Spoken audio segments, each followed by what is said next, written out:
We are live. Good morning, everyone, and welcome to the April 13th meeting of the East Hampton Town Board. Carol, would you please read the roll call? Councilwoman Burke Gonzalez. Present. Councilman Lees. Present. Councilwoman Overby. Here. Councilman Bragman. Here. Supervisor Van Scoyac. Present. Please join me in saying the Pledge of Allegiance. I pledge allegiance to the flag of the United States of America, and to the republic for which it stands, one nation, under God, indivisible, with liberty and justice for all. This morning's work session will start with a public portion where any member of the public may call in and address the board on any topic. We ask that you try to keep your comments to 3 minutes or less. We have the following topics for discussion. We'll have bids presented by Jeannie Carrozza, Purchasing Director. Stretch Energy Code, Lauren Steinberg of Natural Resources and Gordian Racky. Camp Hero discussion, Councilman Jeff Bragman, followed by liaison reports, and we do have a few resolutions to approve today. So, Michael, do we have any callers on the line at the moment? No, we do not at this time. If we do get any, I'll let you know. Thank you very much. We'll try to work in public comment throughout the work session as we're able. So that brings us up to our first topic, which is the bids with Jeannie Carrozza. Hello. Morning, Jeannie. Before you get started, I just wanted to make a comment that the town of East Hampton, its residents benefit from the skill and professionalism of many of its municipal employees, and certainly Jeannie Carrozza is no exception. She's the town's senior purchasing agent and the head of the purchasing department, and she received recently an Above and Beyond award from her professional organization in recognition of her leadership as the immediate past president of the New York State Association of Municipal Purchasing Officials. So I will also say that our media post of that received nearly the greatest number of likes of any post that we've had. So Jeannie, I just want to just thank you for your great work for the town and recognize it in front of everyone. And hope I didn't embarrass you too badly. But No, okay. Well, thank you. Thank you very much.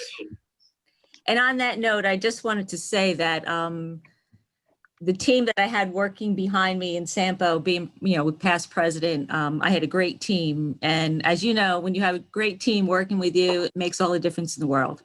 So anyway, on that note, I'll continue with the agenda here.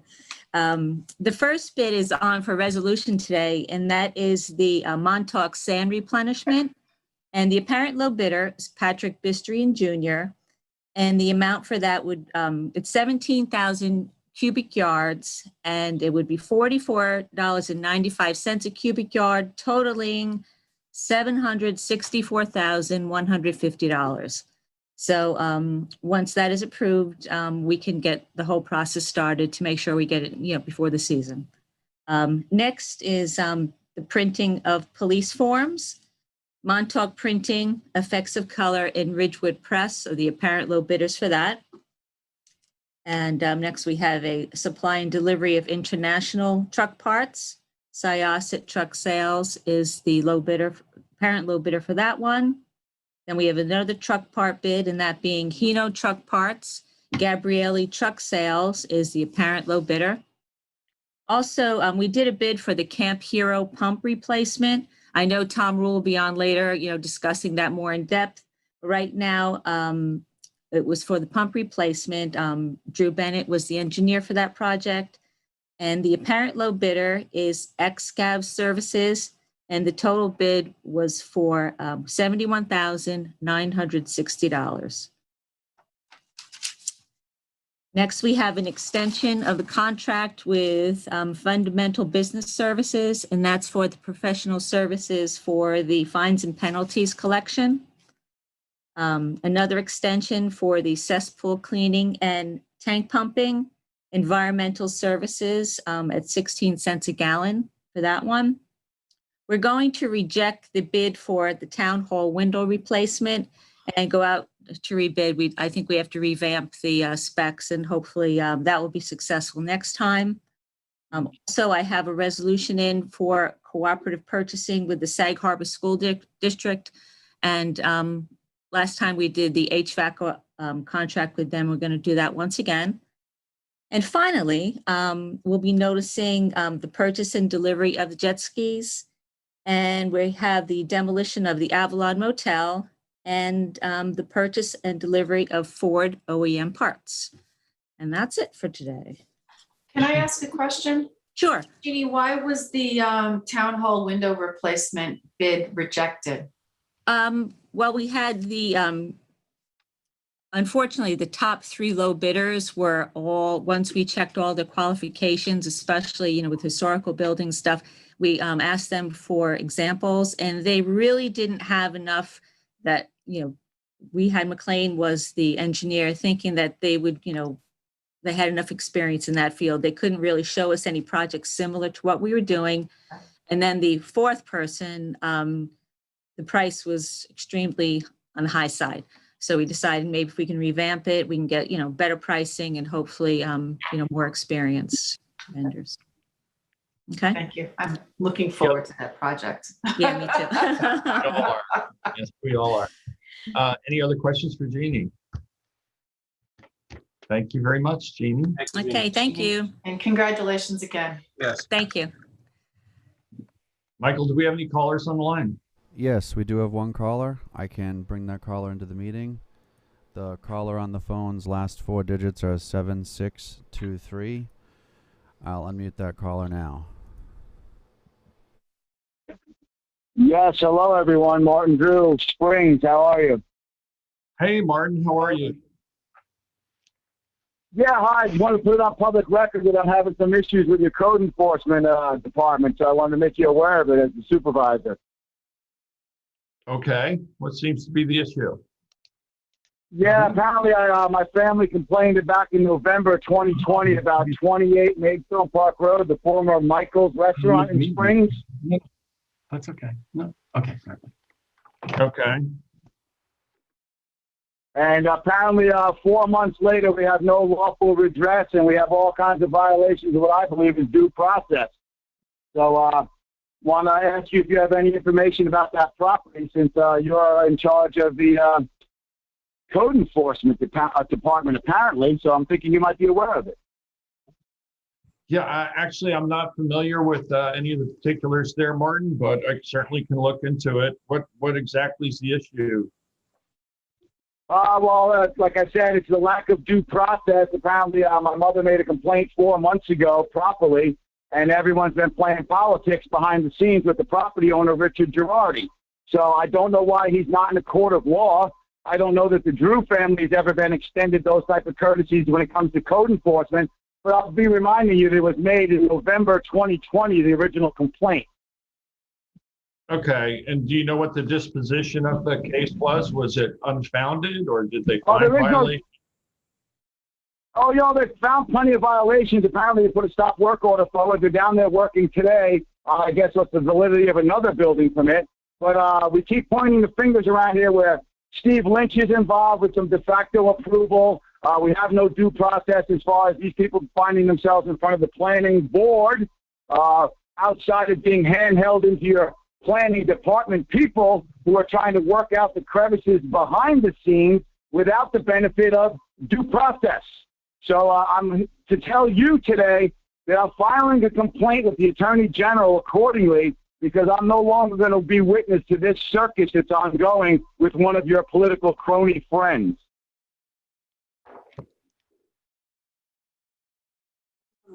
Oh, okay. TV won't load. Oh, well, come watch.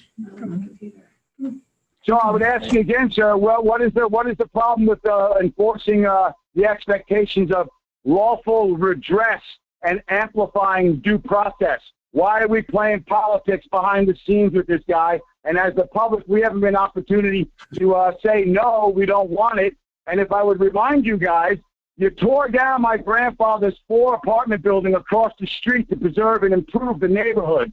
So I'm not sure we're allowing 4 commercial trailers to park on this now degraded former easement that's now been turned into a de facto parking lot is following anything that would be called due process or lawful redress, where we should see these people in front of a justice court. Okay, so the issue is, Martin, that there's some commercial trailers being parked on the shoulder of the road while construction's taking place? Well, actually, no, they degraded the existing town easement by taking a bulldozer to it. It used to be a mound of dirt. Now it's a leveled off area that's been brought in with retaining walls, fences that are in proper height, gravel to create a hard surface. So in essence, they turned the edge of the road into their new parking lot so they can increase their commercial business, apparently, to be some type of catering place in the future. They have no authority to be doing anything, and they just seem to be getting away with murder.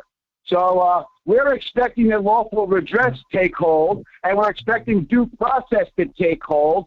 And since it hasn't, sir, that's why I'm on the phone today, because for 4 months, we've been hearing nothing but hand-holding and special favors behind the scenes. And I'll remind you again, I personally or my family have never been given this opportunity to correct anything before we were just dragged into justice court. So something's not right here, sir, and it needs to be dealt with. Okay, Martin, I'll certainly have a look into that issue that you brought up. Yeah, you probably should, because it's a traffic issue, not unlike the other issues I've complained about. It's a pedestrian safety issue, it's a vehicle parking issue, and it's our neighborhood issue where due process is being negated with political favors. So as the boss, you need to be made aware of it, and it's falling squarely on your shoulders now, sir. The buck is stopping with you, in my mind. Mark, so I'll be moving forward today to make my complaints accordingly. I just wanted to make it public record so you guys quit dancing on our rights. All right, thank you for putting it on my radar, Martin. Oh, yeah, it's on your radar. It's going to be on everyone's radar here forward. And John Jelnicki, it's sad to say I've never had a disgusting conversation like I did with him today. It made me sad to know that John was talking to me the way he was. And that really made me sad, because I always know John to do the right thing. And somehow I think you guys got him politically charged up now, too. And that's a sad thing to even think about. So give my best to John, because I do love the man as an individual. But it was sad reality today for me to hear the way he was talking to me and defending the bullshit. But anyway, that's enough. You have a good day. Thank you, Martin. Take care. Michael, do we have any other callers on the line? Yes, we do. I have another caller. The last 4 digits are 9360. I'll unmute that caller now.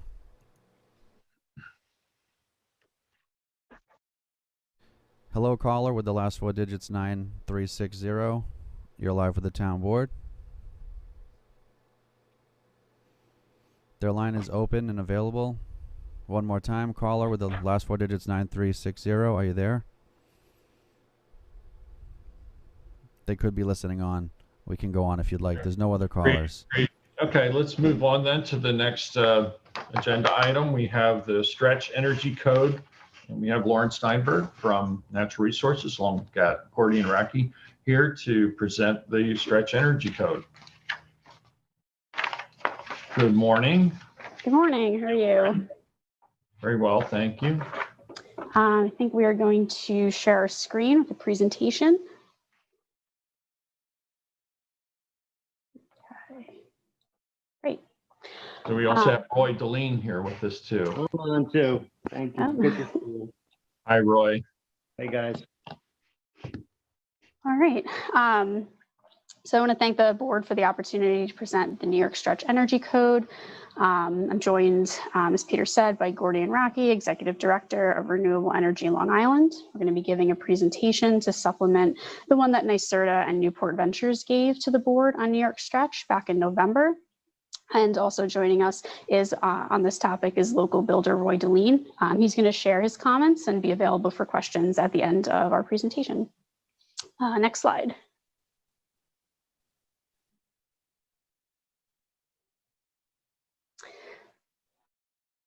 So there we go. Energy codes set minimum energy efficiency requirements for designing, constructing, and renovating buildings. When they're enforced, energy codes provide long-term energy and cost savings over the lifetime of a building. The New York State Energy Law became effective in 1976 and required the formulation of the first mandatory statewide energy conservation construction code, also known as the Energy Code, or the ECCC-NYS, which became effective in 1979. Since 2002, the Energy Code has been based on the ICC's International Energy Conservation Code, also known as the IECC, which sets minimum design and construction requirements for the energy efficiency with New York State specific amendments. In general, residential buildings are required to comply with the residential provisions of the IECC and commercial buildings with the commercial provisions of the IECC, or with ASHRAE 90.1. The IECC is updated every 3 years and has been adopted by 49 states, the US Virgin Islands, and Puerto Rico. The primary responsibility for administering and enforcing the Energy Code falls to cities, towns, villages, and counties of the state. Therefore, it's necessary for each municipality to enforce the code within municipal boundaries. Although building construction and fire prevention and energy standards are uniform throughout the state, municipal enforcement of such standards are not required to be uniform as long as they meet minimum standards. In May of 2020, a new version of the Energy Code became effective statewide. The 2020 Energy Code is the minimum energy efficiency requirement for new buildings and major renovations in New York. However, technologies and strategies exist that are significantly more efficient than the state's minimum code requirements. Next slide, please. In the 2020 New York Stretch Energy Code, which is also known as NY Stretch, is a voluntary, locally adoptable stretch energy code developed by the New York State Energy Research and Development Authority and a team of stakeholders and consultants. And it has undergone a diverse stakeholder and public review to ensure that its provisions were agreeable and achievable. It's based on existing, proven, commercially available technologies, systems, and construction techniques. It doesn't require any unconventional technologies or practices. Statewide, the 2020 NY Stretch Energy Code is approximately 20% more efficient in residential building and roughly 7% more efficient in commercial building, for an overall increased efficiency of 11% over the 2020 New York State Energy Code. NY Stretch is an overlay of the 2020 Energy Code and will help prepare municipalities, builders, and code officials for future code cycles, which we'll talk more about in a minute. NY Stretch is a statewide model code for New York municipalities to use to meet their energy and climate goals by accelerating the savings obtained through their local building energy codes and reducing greenhouse gas emissions from the building sector. Local adoption of a stretch energy code shows leadership by protecting the environment while creating healthier and more comfortable buildings with lower operating costs. Next slide. So I'll talk a little bit about why we need more stringent and greener energy codes. And I'll start with just taking a look at greenhouse gas emissions. Buildings actually account for a significant part of our overall greenhouse gas emissions in New York State.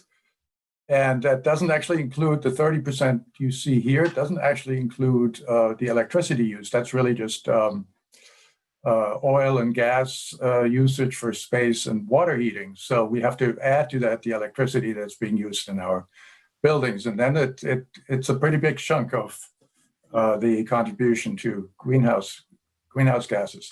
When we look at the energy consumption rather than greenhouse gas emissions, you see here the blue and the brown segment. That's the residential and the commercial. Taken together, that would get us almost to 60% of total energy usage from building and building activities, and that's New York State data. So that really means that when we take steps to make buildings and new buildings more energy efficient, it can make a big difference in both reducing energy use, wasteful energy use, and reducing harmful air emissions. So New York State has set a target to have state building codes require net zero energy buildings by the year 2031. I believe you've seen this graph before. If we continued sort of business as usual with a code cycle every 3 years, or if we even ramped it down a little further and had a 5% improvement at every code cycle, we would miss that target by decades. We would either get there by 2080 or with a 5% reduction per code cycle by 2050. So we can't do that. So to reach the New York State goal of net zero buildings by 2031, we really have to achieve a 10% code improvement every code cycle, every 3 years. The New York Stretch Code is designed for that purpose. So we also know that we can. We also know that we can. Hit the wrong button here. Sorry. That we can get on this pretty steep trajectory because we've actually done this in the past. Between 2006 and 2012, we had code improvements every cycle of that kind.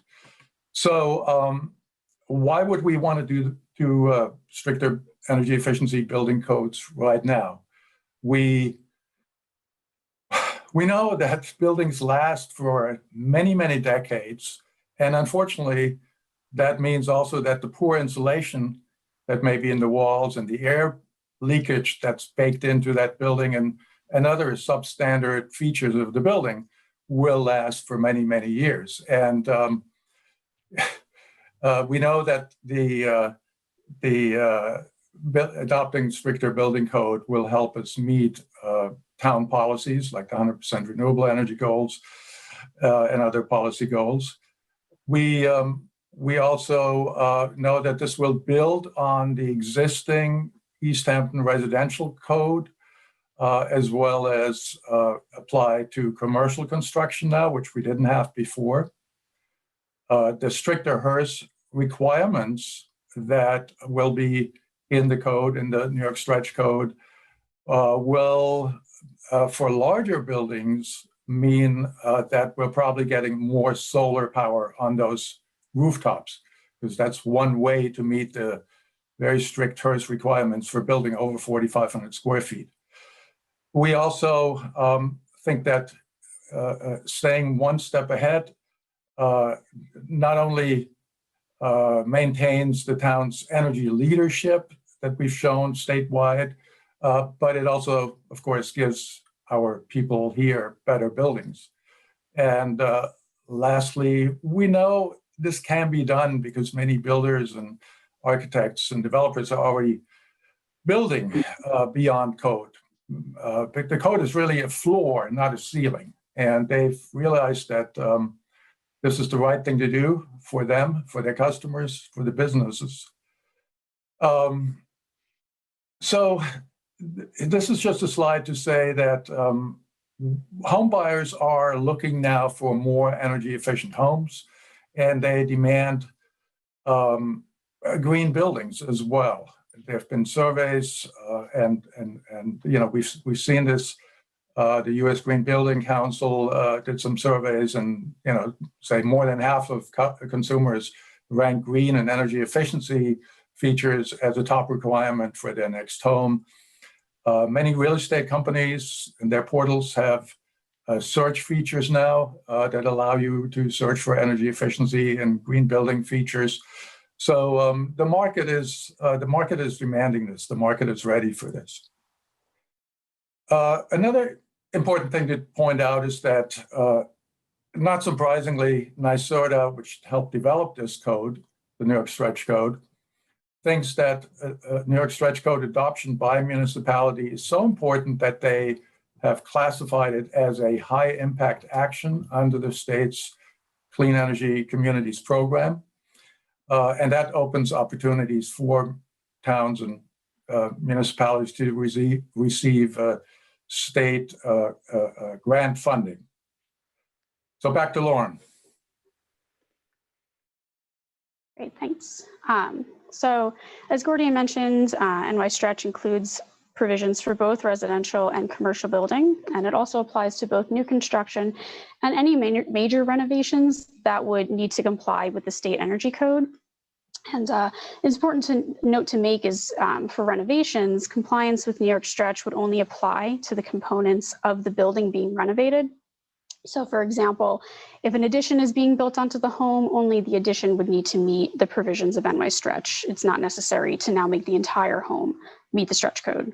It just applies to whatever the addition or renovation is that you're doing. Some key changes included in the New York Stretch compared to the 2020 Energy Code include improvements to the building envelope, high efficacy lighting, requirements for solar ready zone for certain size new dwellings, EV charging readiness, and mechanical ventilation for residential buildings. Next slide.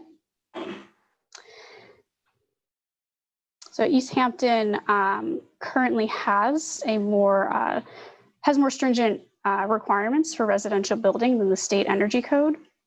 The town's energy savings program adopted into the town code in 2017 sets requirements for homes over and under 4,500 square feet to meet certain minimum home energy rating system or HERS index scores. The HERS index is an industry standard by which a home's energy efficiency is measured.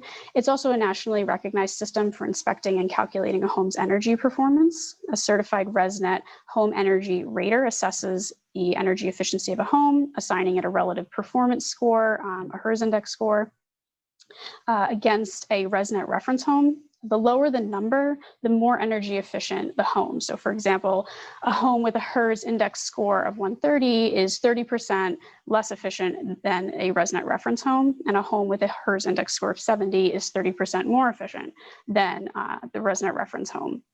And as you move down the scale to 0, the more energy efficient the home, and a net zero home has a HERS index score of 0. The 2020 State Energy Code requires an energy rating index score of 62 for our climate zone. East Hampton's current town code requires homes at or under 4,500 square feet to meet a HERS index score of 54 or better, and homes over 4,500 square feet to meet a HERS index score of 35 or better. To improve upon existing building code requirements and build more energy efficient homes, we're proposing that the town amend its energy savings program to require lower scores on the HERS index for homes over and under 4,500 square feet, respectively. Next slide. So we've worked very closely with the NYSERDA team to come up with a proposal for how the town could adopt the New York Stretch Code.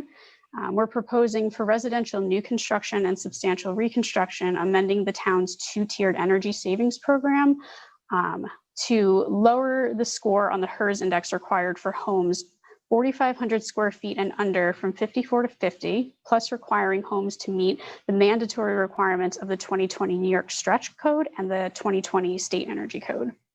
As well as lowering the score on the HERS index required for homes over 4,500 square feet from 35 to 31, in addition to having a building envelope at least as efficient as the prescriptive requirements of the 2020 New York Stretch and meeting all the mandatory requirements of the 2020 New York Stretch and 2020 Energy State Code.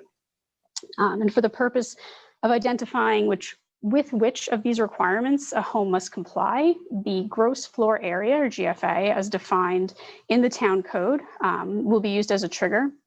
So builders will use the gross floor area to know if a home must meet 31 or 50.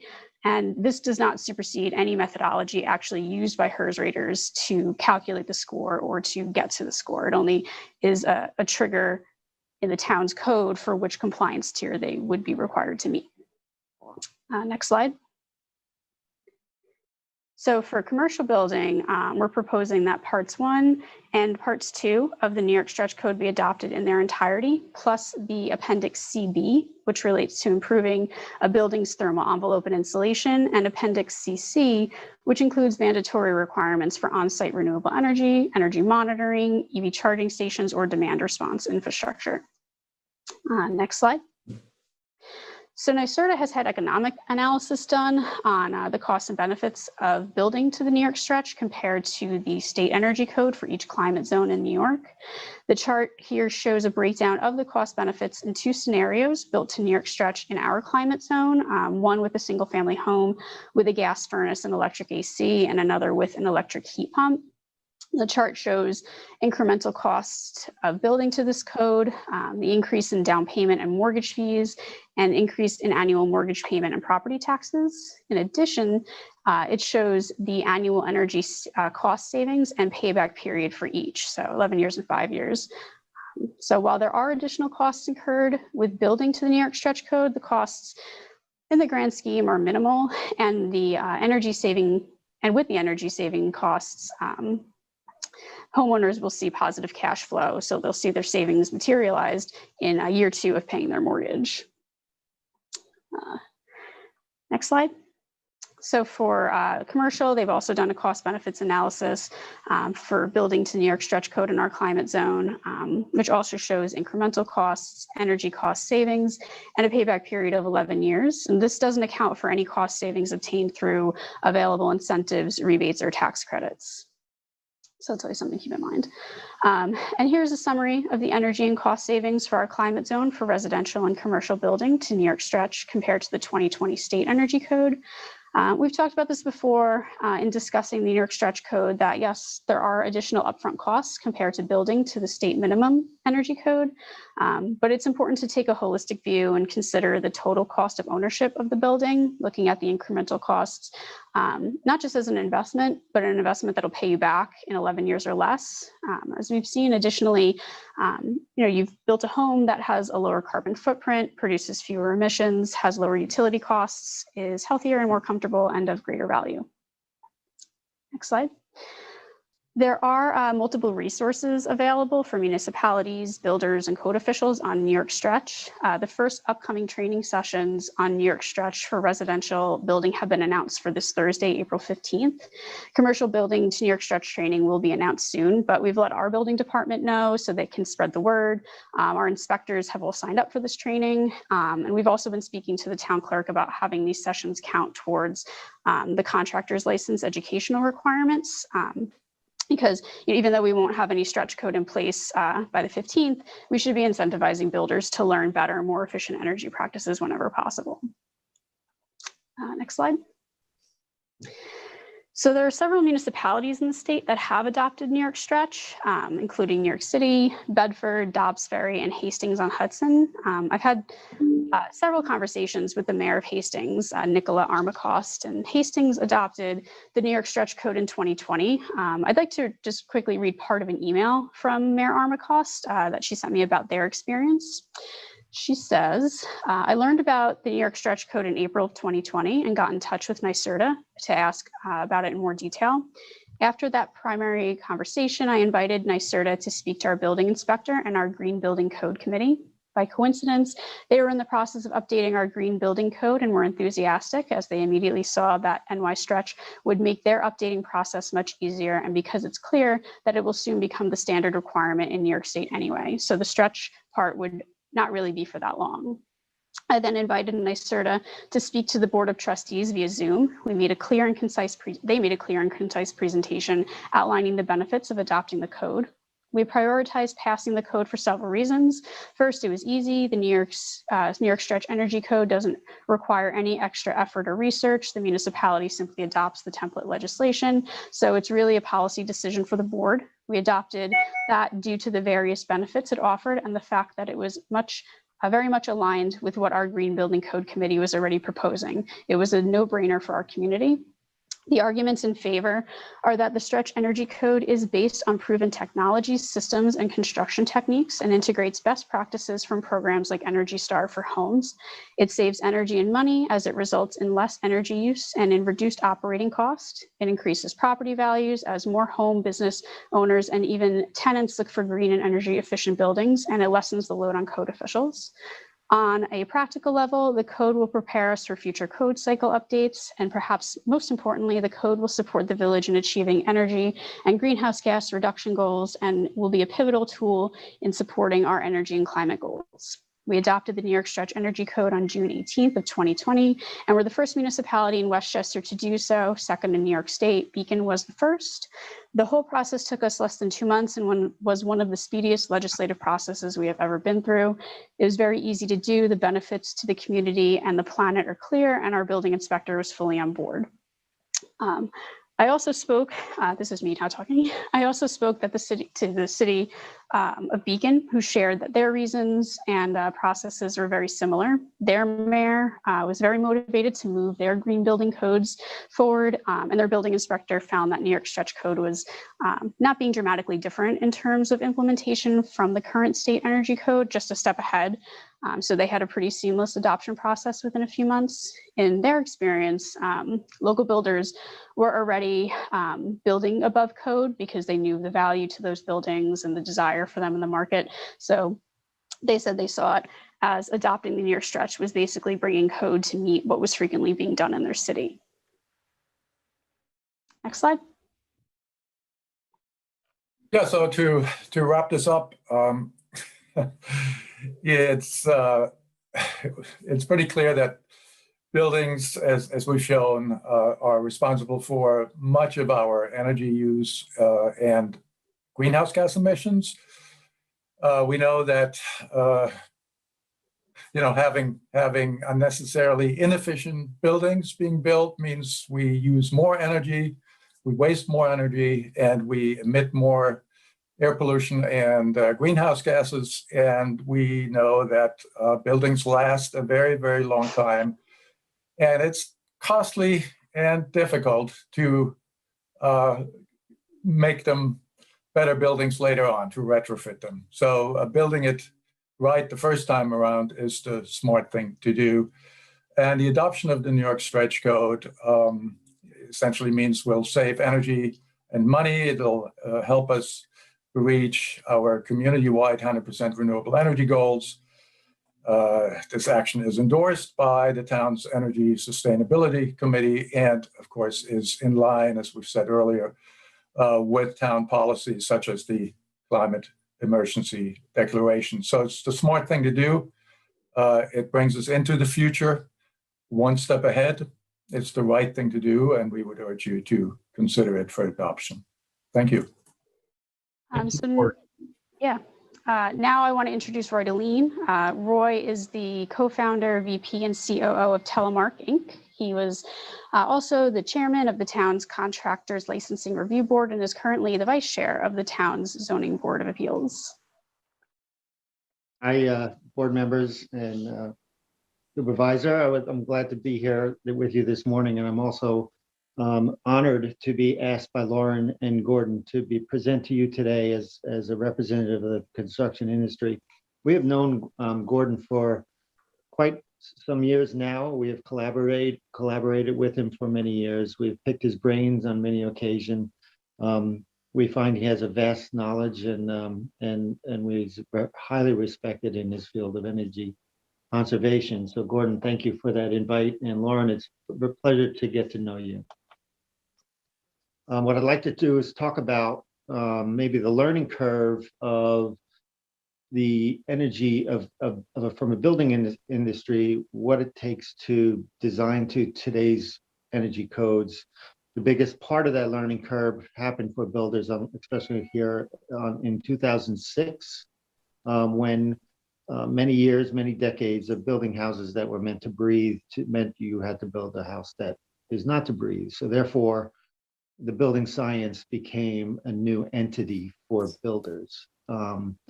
With that, I'd like to maybe even plug the fact that in 2005, the town changed their home improvement licensing code.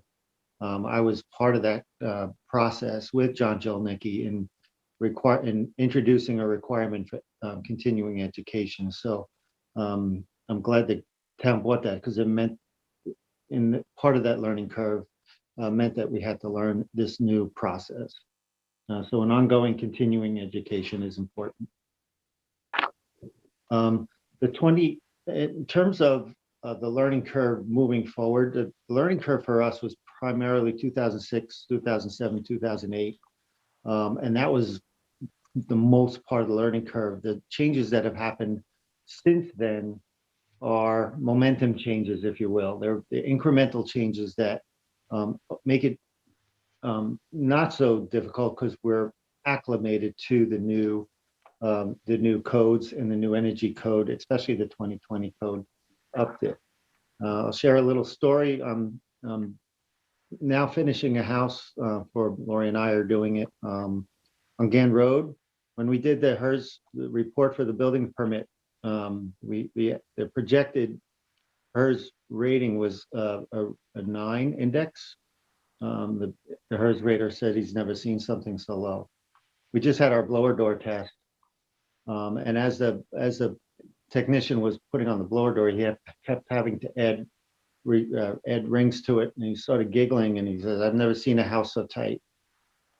So that ended up being the blower door test yielded as 0.78 air exchanges per hour. So I'm a believer in energy conservation. And I think that ongoing, I think it would be beneficial to the town. I think that from a town's perspective, the challenge will be is most of the town has existing buildings, and that's going to be a challenge in increasing it. But every time we do have a building permit where there are additions or major renovations, having the energy code and applying it is beneficial to the town. Thank you. Thank you, Roy. Are there questions from the board members at this point? Yeah, I just had a couple of comments and maybe questions. Thank you for the presentation. Two of the things I thought were great. It was, first of all, the recommendation to have continuing education courses if they took courses about energy stretch code contractors, that would count to continue education, because as Roy stated, it's probably one of the best ways to get out there and make sure the contractors know what they're doing. So I would be supportive to continue looking to that. I also don't think a lot of homeowners know that it's only the portion of the building on the renovation that has to look at these stretch codes or the HERS ratings. I think that's important also. Lauren, I know I've always discussed this with you. It's about the cost benefit analysis. Everything that we're looking at right now, I think is very feasible, and we need to move that way for the world in general, not just our community, but it costs a lot more money, and that cost is deferred onto sometimes first-time home builders, okay, or first-time property owners out here, and that's already a high cost of living out here. I know you're looking at 85 cents a square foot for this, so amortized over 11 years. I don't know if that's based on all of what East Hampton's costs are, where sometimes we can be up to $750 to $1,000 a square foot. So what I guess my question is there going to be rebates offered to this? Is there ways that we can look into other grant funding to assist local first-time homeowners and builders that might be able to be vetted into certain criteria, that meet certain criteria, not second homeowners or such? Because I'm fearful that any policy that we move on right now might inhibit individuals from owning their own home or building their own home, even though the benefits are known environmentally. There's a cost to the first timers. And heat pumps. I know there was a Newsday article recently about heat pumps, and the electric bill was much higher.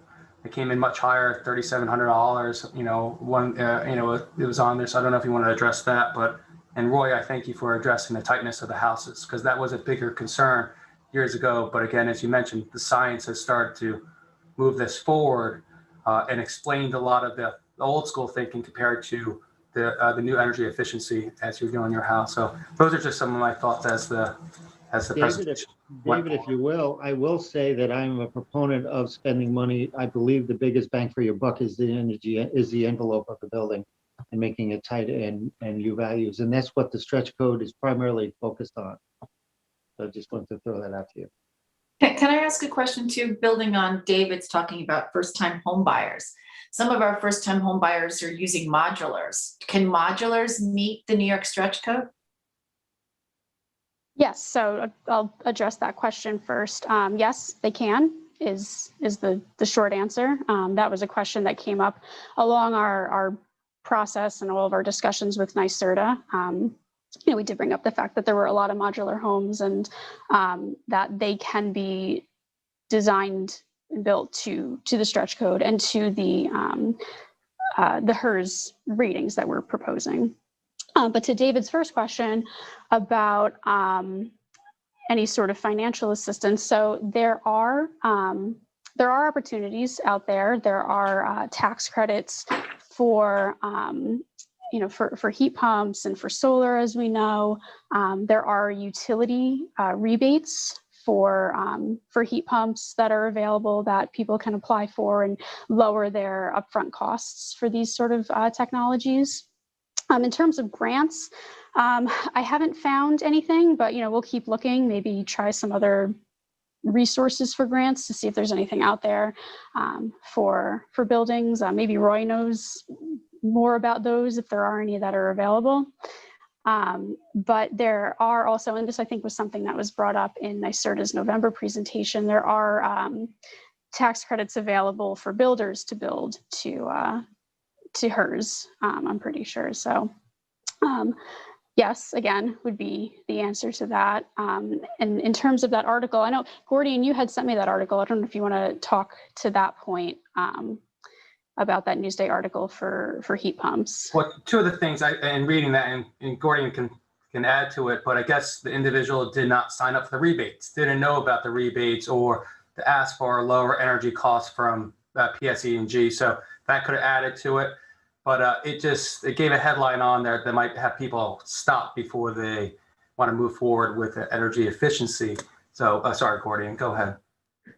Yeah, if I remember correctly, the article talked about a homeowner who had a geothermal heat pump, using that for heating and cooling, and was not told by the installer that they should switch to a different rate code that's specifically designed for that kind of using electricity for heating, and therefore incurred outrageous electricity bill. So it's important that we, that people do that. Apparently, PSEG did not notify the customer of that, even though they knew this was happening. There was just this wasn't properly communicated. So heat pumps switching to heat pumps can save homeowners money. But this was an outlier. This was a case where obviously that didn't happen. We got to make sure we communicate that if and when we launch a heat pump program. NYSERDA has a clean heating and cooling campaign in other parts of the state. We may want to consider that here. We got to make sure we tell people about the fact that they need to switch to a different rate code when they do that. There's an ROI too that we need to consider when investing in these things. It's an investment as well. So when we're investing in this equipment, the heat pumps, solar panels, the ROI is break even in 7 years, 7 to 8 years, and after that you're benefiting. So that's an education part that we have to get out there. But I do agree, it's an upfront incremental cost, but over time, it's a large savings. Can I just ask quickly, I'm not sure I understood this, on the charge, the additional charge on the stretch code of 85 cents per square foot, is that connected to a assumed price per square foot? I'm wondering if there is something about East Hampton's, pricing that would suggest that that's not correct, or was that an averaged? How was that reached? It seems pretty modest to me, frankly. Yeah, so they took it's not East Hampton specific, those economic analysis, but it is specific to our climate zone 4A. And so they used a Department of Energy methodology. it's called Methodology for Evaluating the Cost Effectiveness of Residential Energy Code Changes, which I can send around to the board if they're interested in delving deeper into that. But the economic analysis is not specific just to East Hampton, but you are correct that those incremental costs are not that much. There is that return on investment that we've talked about, and it's not necessarily exactly to the dollar for East Hampton, but they're pretty confident in how.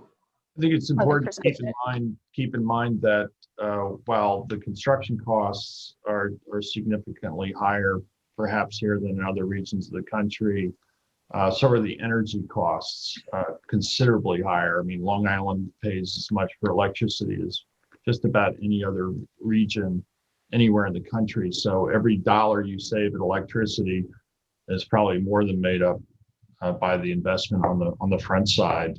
I am sensitive to the situation that David described, where housing has become pretty much out of reach for most people who rely on the local economy to live. And so I'm sensitive to maybe putting that just additional burden up front, which may mean the difference between qualifying for a mortgage or having the proper down payment for a first-time home buyer. But I also am quite aware of the fact that this is a very small portion of the market. And I know in the past we've looked at the energy codes and we put a break point of 4,500 square feet. When you build over 4,500 square feet, that you have to do even more in order to compensate for the amount of energy use that home has. I don't know if there's consideration that could be given to have a different break point for a smaller house. Instead of just having the 4,500 as the break point, maybe 2,000 and below is a slightly different standard, or not. I don't know if that makes sense to look at it that way, or to look at having a program available that would help with the initial payments, low-cost loans or whatnot, so that it's not an impediment to get into the house. The savings will certainly be realized within a relatively short number of years. If you look at 30-year mortgage, 11 years is just over a third of that, and then those savings really kick in beyond that. To Roy's point, 7 years on solar, some other improvements really makes a big difference. There's some initial cost up front, but when you look at the additional savings on energy coupled with the climate benefits and environmental benefits, it's really a huge value for all of us. Can I just say, I'm generally supportive of this. We're in a battle for our climate and our natural environment. But I don't know, Lauren, if you've pulled any information from the building department about what are the trends we're seeing, if we've got a matrix of, what the building permits are being pulled for the different size houses and how that falls, and what do we see as a general trend for major renovations? I think that would be helpful to inform us and the community. Sure. So we do actually have some numbers from the building department, which I can pull up here now. So they are able to provide me with to start with the permits they've issued for new construction for the last 2 years. So they issued looks like 48 building permits for new construction in 2019, and in 2020, despite the pause on construction that we saw last spring, they still issued 62 building permits for new construction, and the majority of those were for buildings between 3,000 and 4,500 square feet.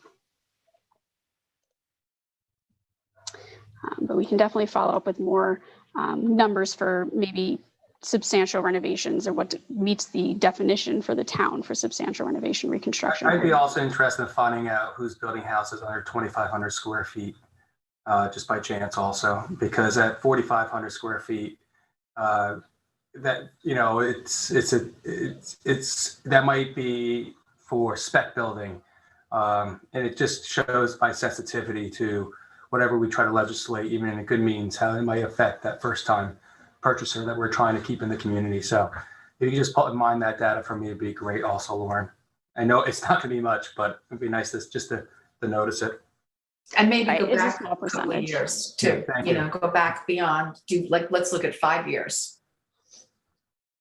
Just to give you an update, the number of new house permits for just the month of March is 14. I don't know what the sizes of those are, but there are also 168 building permits issued the month of March. That's a huge number. I think in a significant upswing.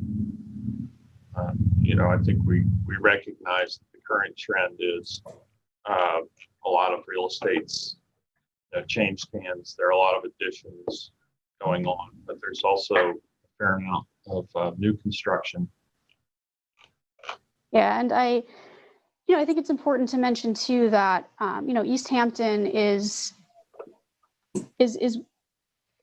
better positioned to make advancements in these building codes than maybe some other municipalities in the state because of that intermediate step we took with our HERS ratings. We mentioned a couple of times in a lot of our discussions and what we've heard from other municipalities and the state that New York Stretch really is an early look into the state's next energy code. And the energy code rating index score is, I believe, 62. So that's going to jump down to 50. So that's going to be a larger jump for other municipalities where we have that intermediate of 54. So it's not so much of a jump or a stretch for building here in East Hampton. We've been ahead of the curve for 3 years now. So we say, at least here, NY Stretch maybe not that much of a stretch after all.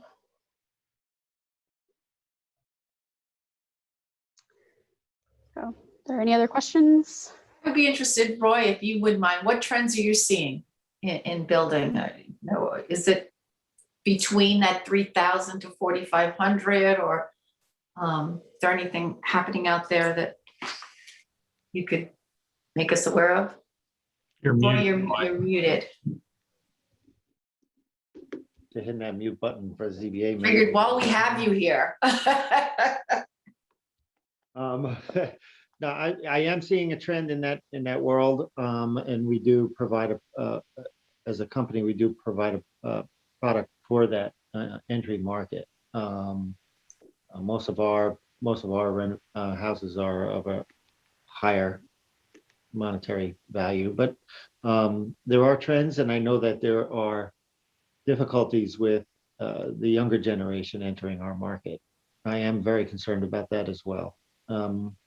There is also, I don't think I think what's eliminating or making it difficult for them more so is the market pricing. There's existing homes that they can look at, and even those, the market is being driven by circumstances that are not related to the code.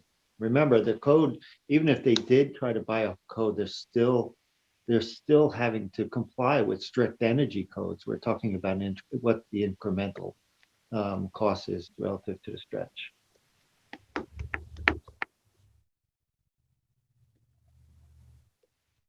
Any other questions from board members or comments?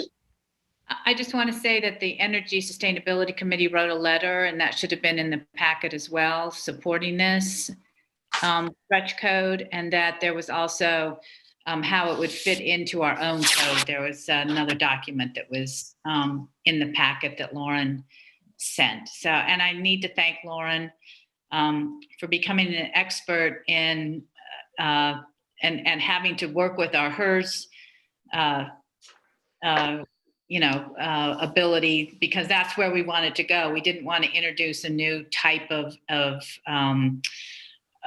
of energy, I guess is how to say it, so that this will fit seamlessly into what we already have. It's just a little stricter, and it is something that's not, I think as Lauren pointed out, going to be a big jump. We did the intermediate HERS rating several years ago, so I'm happy to look at this and answer any questions from the town board so that we could move forward. Thanks, Sylvia. Mm-hmm. So then what's the plan? When do you think you'll bring the legislation to a work session and notices for public hearing? Do you have like a schedule mapped out? I don't. I was waiting for the questions from the town board and to see if there was any response to this work session. I'm happy to see Roy here, and if there's any other builders that want to answer, ask questions, I think we need to be prepared for some of those questions as well. So, I think we can start looking at this perhaps in May or June as we, schedule it for a public hearing. I guess my question goes back to that 85 cents per square foot. It'd be nice to see if we could find a better valuation for what these actions would cost within East Hampton, knowing cost of goods, services. There are a lot of times there's upcharges out here, but it might be nice to know what that cost might be for the under 4,500 square foot house. And you're talking, you want a per square foot analysis? I'll leave that up to the experts like Roy and Gordian to figure out and present, but it'd just be nice to know how that might affect some of the individuals that I would like to try to keep in our community. Just to clarify, the 85 cents per square foot was relating to commercial building. Thank you. So then just residential. Okay.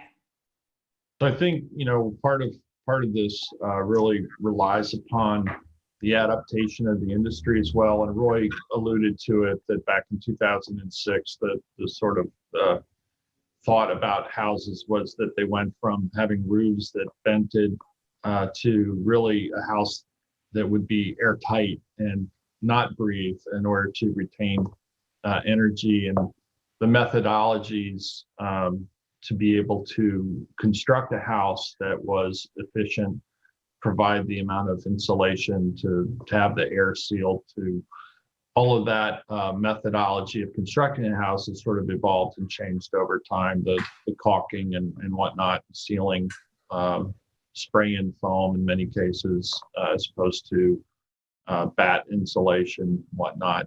So I think there's a little bit of a learning curve. I think for the most part, new construction industry is already, because we've had this HERS code in place, has already made those adaptations and is well focused on that. I know certainly Roy's, been dealing with that for many years now, probably well ahead of the curve. And so I don't think it's a huge jump to increase the standards, somewhat. This is an adjustment, slight adjustment of something we're already doing. And Gordy's pointed out the importance of taking this step now in order to meet our goals by 2031. So, I support this. I think, for the most part, housing out here, new construction that we see, that we're not talking about modest homes for the most part. In fact, we're talking about homes that are often quite large and would consume a lot of energy. And I think that needs to be addressed if we're going to meet our goals to protect our environment and reduce the impacts of climate change.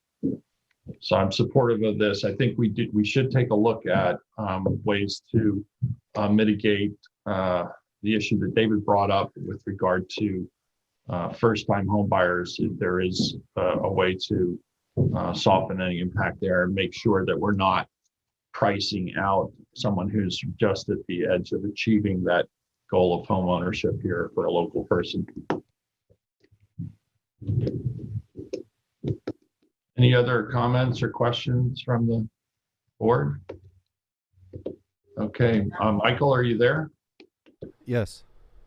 Do we have any callers on the line? We We do still have that previous caller. I will unmute again and see if anyone's interested to speak. Again, that caller's last 4 digits are 9360. I'll unmute that now. Hello, caller with the last 4 digits 9360. Are you there? Their line is open. I hear something, but they're not They're speaking. probably listening in. Well, at this point, I'd like to move on. I want to thank Roy Deline for joining us today.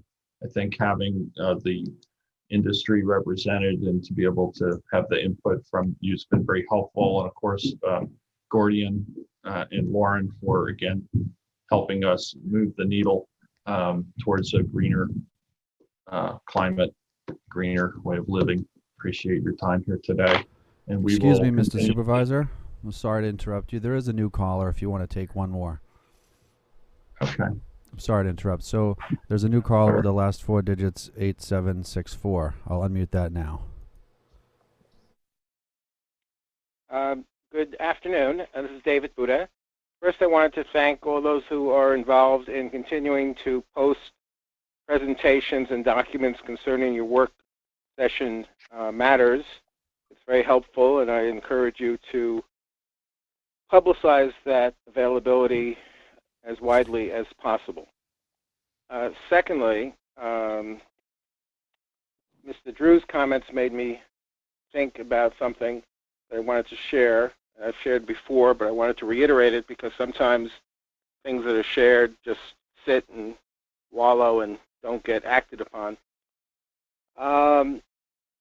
I don't know that this has anything to do with the situation he's concerned about, but one of my concerns, is sort of a pet peeve, is to encourage the town through appropriate legislation and enforcement and action by your development review boards to ensure that the public street right-of-ways on both town highways and those open roads that are not within the town highway system are not obstructed by structures or unsafe landscaping that might interfere with the view required by drivers to make safe turns and to drive safely. For at least a decade, the town code has specified that no plantings or obstructions shall be placed within any town highway right-of-way. I think there have been many instances in the past where mistakenly town highway supervisors were asked to grant waivers on placement of such things as even walls and structures and gates that were intruded 15 feet within the right-of-way. And I think that practice hopefully is now coming to an end. I noticed that the Highway Department has on its website a notice of violation that shows that they are advising people that it's a violation to place or plant any object or materials within the town-owned right-of-way. So I certainly hope that that is uniformly applied, and the town enforcement officials are keen to look for violations. What I see is we have in our town some developments, and some of them are older, that have roads that were created with 66-foot right-of-ways. We have some more common as 50-foot, and then we have the older roads that were created with only a 40-foot right-of-way, where the town seeks to enlarge that right-of-way to 50 by requiring the granting of town highway easements. I appreciate the rural nature of the town, the openness, and I think that the areas in front of properties should be kept open and clear for the public and not seized by private property owners that either don't know or care where their front property lines end. It's too often I see places where people put boulders and bricks and obstructions to prevent people from using that part of the public street of right-of-way as if it's private property. There are people that seek to privatize that, and I hope the town is attuned to the need to maintain that as open space, both for aesthetics and safety. Safety of pedestrians, safety of vehicles, safety of snow removal vehicles, for the benefit of utilities that need to obtain access right of way for placement of utilities or tree clearance, etc. I've asked in the past the town to look at whether or not you can adopt additional legislation that would clearly extend this issue and the town's concern to not just those streets that are officially within the town right of way, within the town highway system, but those that could in the future become part of the town highway system. All those roads that are part of the old filed map urban renewal system, those are roads, the ones that are open, the ones that are not slated to be abandoned. They are used by the public. They are essentially streets, roads, and in my view, as public as a road that has been officially accepted into the town highway system. So I've asked for you to consider some additional legislation and uniform response from the town officials, be it the enforcement officials, etc. And I just want to remind you that it's still a major concern of mine. It's a pet peeve of mine. Thank you very much. Thank you, David. Michael, do we have any other callers? There are no other new callers. Okay. Again, I'd like to thank you, Roy and Lauren and Gordian, for the presentation on the Stretch Energy Code. The town board will consider that and review the draft legislation and can reconvene at a future town board work session to discuss the matter. At this point, I'd like to move on to our next agenda topic. We have a discussion of Camp Hero, and I think it should say waste treatment system, Jeff. And we have Councilman Bragman presenting that. Well, let's bring in Tom Rule and Kim Shaw up, and Len Bernard. Where's Tom? Yes, John, he's coming in right now, Jeff. One moment. And there's Tom. Okay. Back to the audio. Please continue. Hello. Hi. Yeah. The Camp Hero wastewater system has been a problem for many years. I guess you could say decades. And we're still spending money on it. And I wanted to have a discussion about something that we can do that is a real fix and a real solution, rather than follow the same path that we've been following for years, which has been sort of fixing what breaks down on a system that is essentially very out of date, not up to our current standards. It's a problem that we have some investment in, I think, as a government, and some responsibility for. And we've done our best, I think, for the neighbors, but it has not produced a satisfactory result in terms of its efficiency and ability to filter and protect our groundwater. And Camp Hero is located, right near a state park. The drainage is generally in the direction of that park, and it heads toward Oyster Pond. Oyster Pond's water quality is impaired. And I wanted to have a discussion where we could step back and take a longer view from maybe a greater height, a 30,000 foot height, and see what we can do to really bring this situation under control and bring it into a system that is up to our current standards. And so I've talked to Tom Rule and Kim Shaw and Len Bernard. We started with Len because I wanted to and John Jilnicki because of an idea that I support, which actually Tom Rule mentioned, and that is to use CPF water quality funds to fix this problem once and for all. So I just say that as a bit of an introduction, and maybe Tom, you can start. I know you have a PowerPoint, and you're pretty familiar with the history and the problems. So can we start with you, and then we'll go to Kim and see whether Len has anything to say, and then we can have some discussion.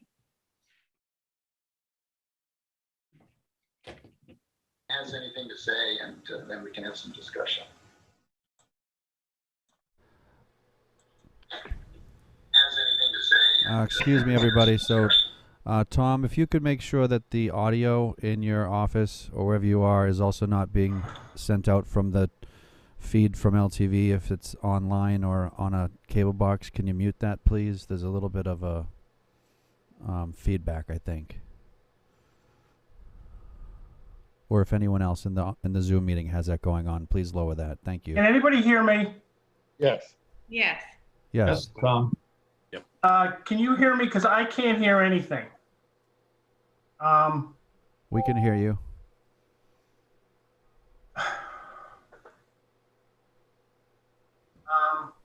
We can hear you. You can hear me? Yes. Yes. Yeah. We can hear you. Can anybody hear me? Tom, if you yes, if he can't hear us, we just need Okay. to advise to him to. I can't hear you. This is going to be interesting. I would like to share my screen, although I don't know what this will do now. Tom, you could call in on the phone line and we could have the conversation on the phone line and This PowerPoint up. This is my PowerPoint presentation for Camp Hero. Hi there. Tom, I will put you on speaker right now, okay? Sounds good. Thank you. In 1983, No, I'm gonna, in 1983, the town acquired the Camp Hero affordable housing area from HUD, and in 1983, it created a sewer district and bonded for $182,500 to put in a septic disposal system.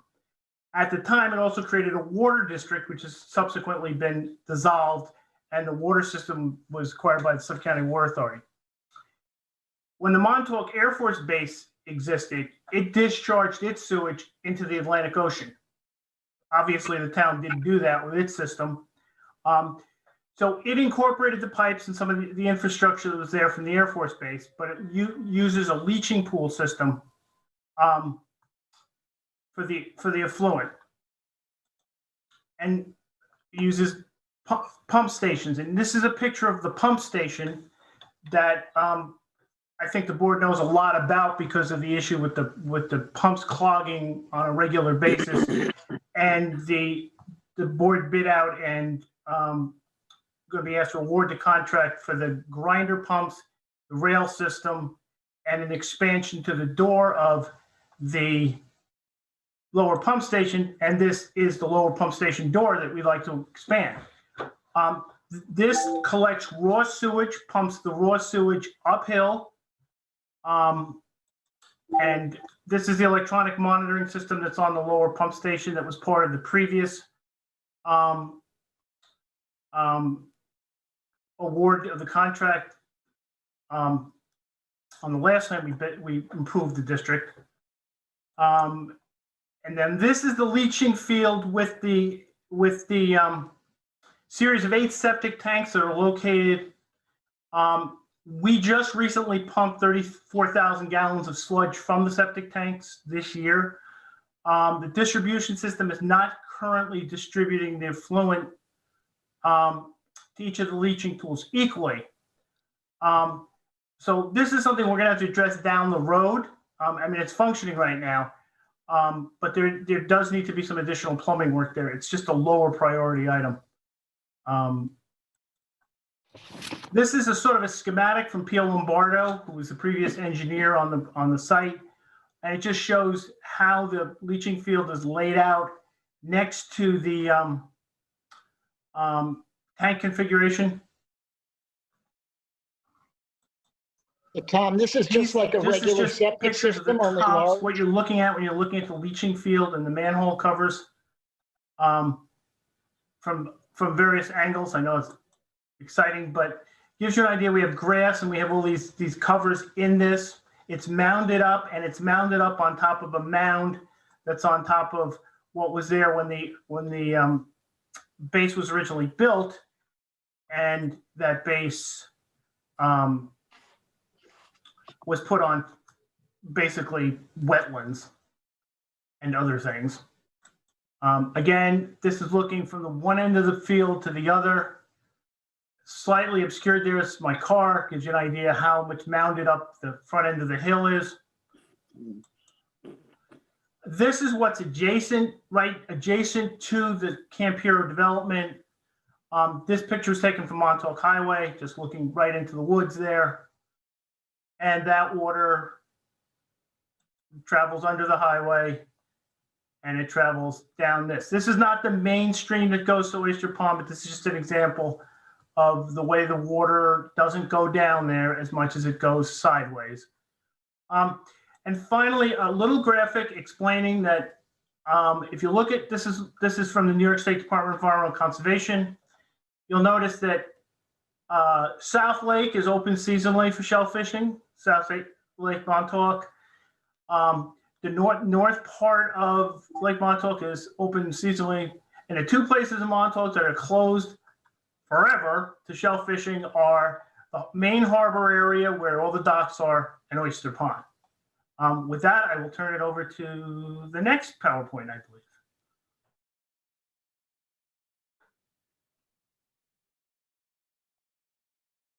Kim, Is there anybody there? muted. Hello? Hi, Hi, Kim. Good morning, Kim. sure. I'm just going to do a very short PowerPoint presentation. Yeah, Tom, can you stop sharing so I can?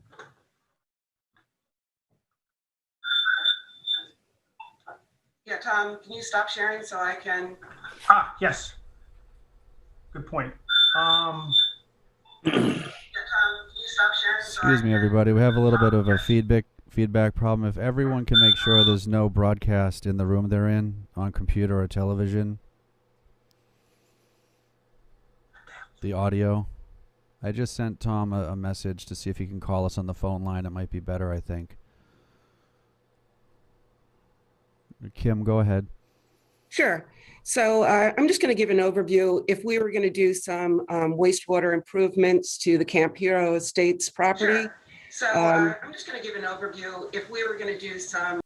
I took care of that. Sorry, go ahead. Okay.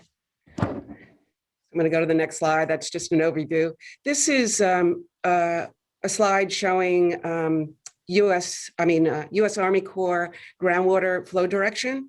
And so you could see Camp Hero at a high point, and the direction of water flow is to the north and to the west predominantly, according to the write-up that's in the Camp Hero Army Corps plan. This slide is depicting groundwater travel time from Camp Hero, showing Oyster Pond to the northwest. And there's a code on the bottom of the screen just showing you travel times to the pond. So the red area is the 25, the burnt orange-ish is 10, and closer to Oyster Pond, it's 2-year travel time. And again, this is a layout of the Camp Hero Estates properties. And you can see the leaching pools and all the houses on site.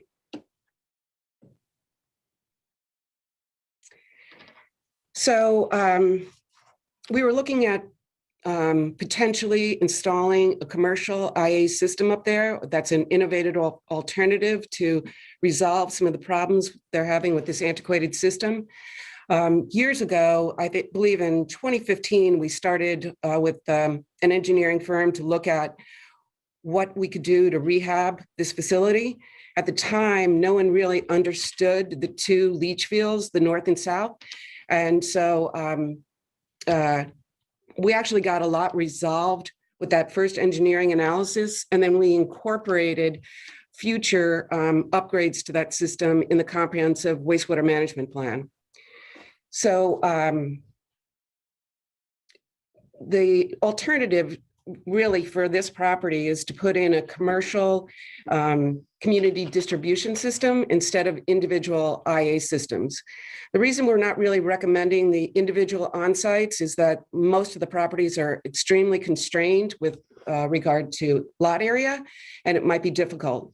The second portion of that is it's already recognized by the state as a wastewater or sewer district, and they do pay taxes on that. I believe it's the only sewer district that we have in the town of East Hampton. So conceptually, there's enough area adjacent to the existing leach fields where we could site advanced treatment. Anything would be better than what they have right now. Everything leaches into the ground, eventually into groundwater, and is reaching either oyster ponds or the bay. And advanced treatment usually can get nitrogen to less than 10. We don't believe there's a need here for full-blown sewage treatment. They don't have that flow associated that you would need a larger, expensive system. Just going through CPF water quality projects and looking at similar sized systems, we believe that we can design a commercial IA system for this property using CPF funds as one funding source of financing if they were going to do these improvements. So we would develop a conceptual plan for this wastewater for Camp Hero. Tom and I have already had preliminary discussions with Suffolk County Department of Health on what would be acceptable treatment. And yesterday they pretty much said that anything is an upgrade to what is existing. So we've shown them, what the layout is. Actually in 2016, we had a proposal to upgrade to meet Suffolk County standards. We put it out to bid at least twice, and it just never went anywhere because it was more of a Band-Aid than a fix. So conceptually, what we could do, as the town owns that wastewater system on site right now, we can have an application for through the RFA, possibly next year. The other alternative is instead of going through the RFA, which is a competitive process that's we entertain through the town, is to include Camp Hero into the East Hampton Town Water Quality Improvement Plan. We are making several modifications, and since Camp Hero is included in the Comprehensive Wastewater Management Plan as an upgrade, this seems to fit into that water quality plan. So basically, we would try and figure out what would be the most expeditious way to fund, an upgrade to the site. That's about it. Thanks, Kim. Sure. So the first question that I was asking from council and some other folks who know about CPF funding is whether or not, we could legally do this using CPF funds. And at this point, I think there's a consensus that we can. I started with Len Bernard, who's on the call. I then went to our resident CPF expert, Fred Thiel. I had a conversation with Fred, and he confirmed that it was not a problem at all. And I also checked in with the deputy supervisor of the town of Southampton, Frank Sapone, because the town of Southampton is currently using CPF funding in a sewer district, the West Hampton Beach Sewer District, to install sewers. I circled back to John Jelnicki. I also talked to bond counsel about some of the issues involved in this district. But I believe, and John sent in a memo, which I shared with the board, indicating that this is a legal use of CPF funds. And actually, Len's first reaction to it was accurate, and so he agreed with that. And so I wanted to put this in front of the board because, I mean, in a sense, over the years, we've been trying to retrofit and fix a system that's really long out of date. I mean, when Tom was showing us the septic systems in the leaching fields, it's really like a septic system from the 1980s, just expanded for 38 homes.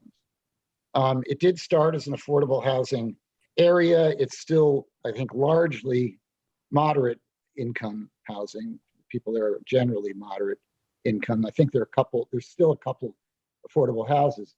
But, you know, given what we spend on properties to protect water quality, I wanted to step back from, you know, trying to search through the past and see where it went wrong. And did we order the right pumps? Did we not order the right pumps? Was it, you know, what happened? It just seemed the longer I got into it, the less likely it was that we would find a solution.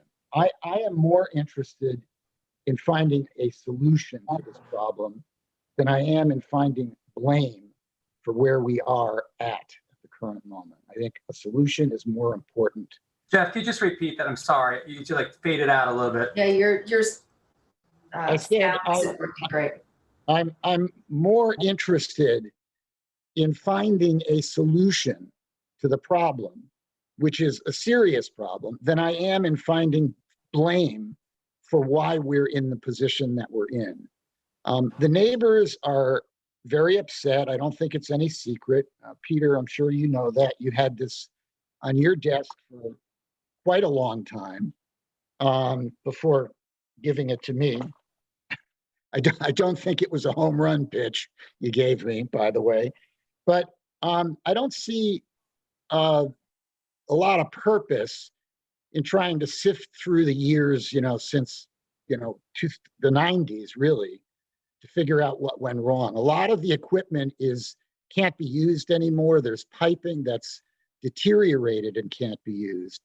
The whole system is set up like a private house with a leaching field and septic systems. And I think the better way to go is to fix the problem once and for all with an IA system. We've got 38 homes here. Well, 28. I'm sorry, 28 homes. They've kind of bumped along over the years. They're not happy with the money they've been paying. But I also think there's a larger issue, and that is that, you know, we have a responsibility to set an example. And we're involved in this district. We've been involved for many, many years. And I think it's time to sort of grab the bull by the horns and fix it in the way that we would want it fixed today. We pay, you know, grants to people because we're encouraging them to put in IA systems, and yet we have this community of 28 people basically just dumping sewage in a hole in the ground. And you know that Montauk has a lot of clay layers, so it's, you know, it's not like well-drained sandy soils that we have in East Hampton. So I wanted to present this as sort of a challenge to the board, but with an opportunity to discuss it, that we really solve the problem once and for all. And I'm not looking for an answer today. This is a process that's, as Kim said, is, you know, going to take, you know, certainly a couple of years, would take certainly a couple of years. I think it's a perfect candidate for the, you know, the water quality process. And it would be a big improvement in water quality in Montauk. Oyster Pond, I was talking to Larry Penny the other day, used to be a habitat for a very rare, I think they called them leopard frogs, very rare species. And it's hugely compromised. And there's no question the Camp Hero is a part of why it's compromised. You just have to look at the ground flow maps to see it. So I think we'd be doing something for the neighbors. We'd be showing that we care. And I think we'd be succeeding at fixing a pretty substantial problem that affects the larger community. That's why I'm proposing it. I don't think it makes sense to go back and try to figure out, did somebody put the wrong size pump? Was something in the site plan that didn't get into the bid specs? It's kind of a rabbit hole that's just not going to move us forward. I'd want to move the ball forward. And as I said, I'm looking for a solution, not looking to find blame. So that's what I wanted to tell the board. Jeff, my just question is this sort of putting the cart before the horse, since if the plan would be to have this application done on behalf of the sewer district out there and sent to the Water Quality Technical Advisory for a review. That's typically how the process goes. I think the town board pretty much stated that last year that affordable housing projects, we changed that. Affordable housing projects were allowable expenses for the CPF funding to use. The only difference on here is that this would be a sewer district, which you looked into on there. So, is this muddying the waters a little bit as far as the independent review of the Water Quality Technical Advisory Committee? I don't think so. I disagree with that. I think this is, I think we've got to recognize. Statement. I was just asking a question, so you don't have to disagree. I'm jumping in with my answer, but anybody else can, of course. But I don't think it's a problem of procedure. I think it's time to recognize that this is a serious impacting issue on water quality and do something. These folks patiently, and I guess I've seen a little of impatience, have dealt with this situation that's not getting any better. And we continue to put good money after bad. And I just think it's a question of recognition, pulling up our socks and moving this thing and getting it done. We can do it. That's what government is for. That's what the Water Quality Advisory Task Force is about. We have other projects, that move very quickly. I know, David, you had a couple of comfort station projects, one on East Lake Drive, started out as a $500,000 project. This is 28 homes, and it's a long-standing problem that's making nobody happy, and that's affecting a state park and a nearby pond. We should act. It was on Westlake Drive, actually. I'm sorry. Sorry, Westlake. Either way, it's Westlake Drive. David,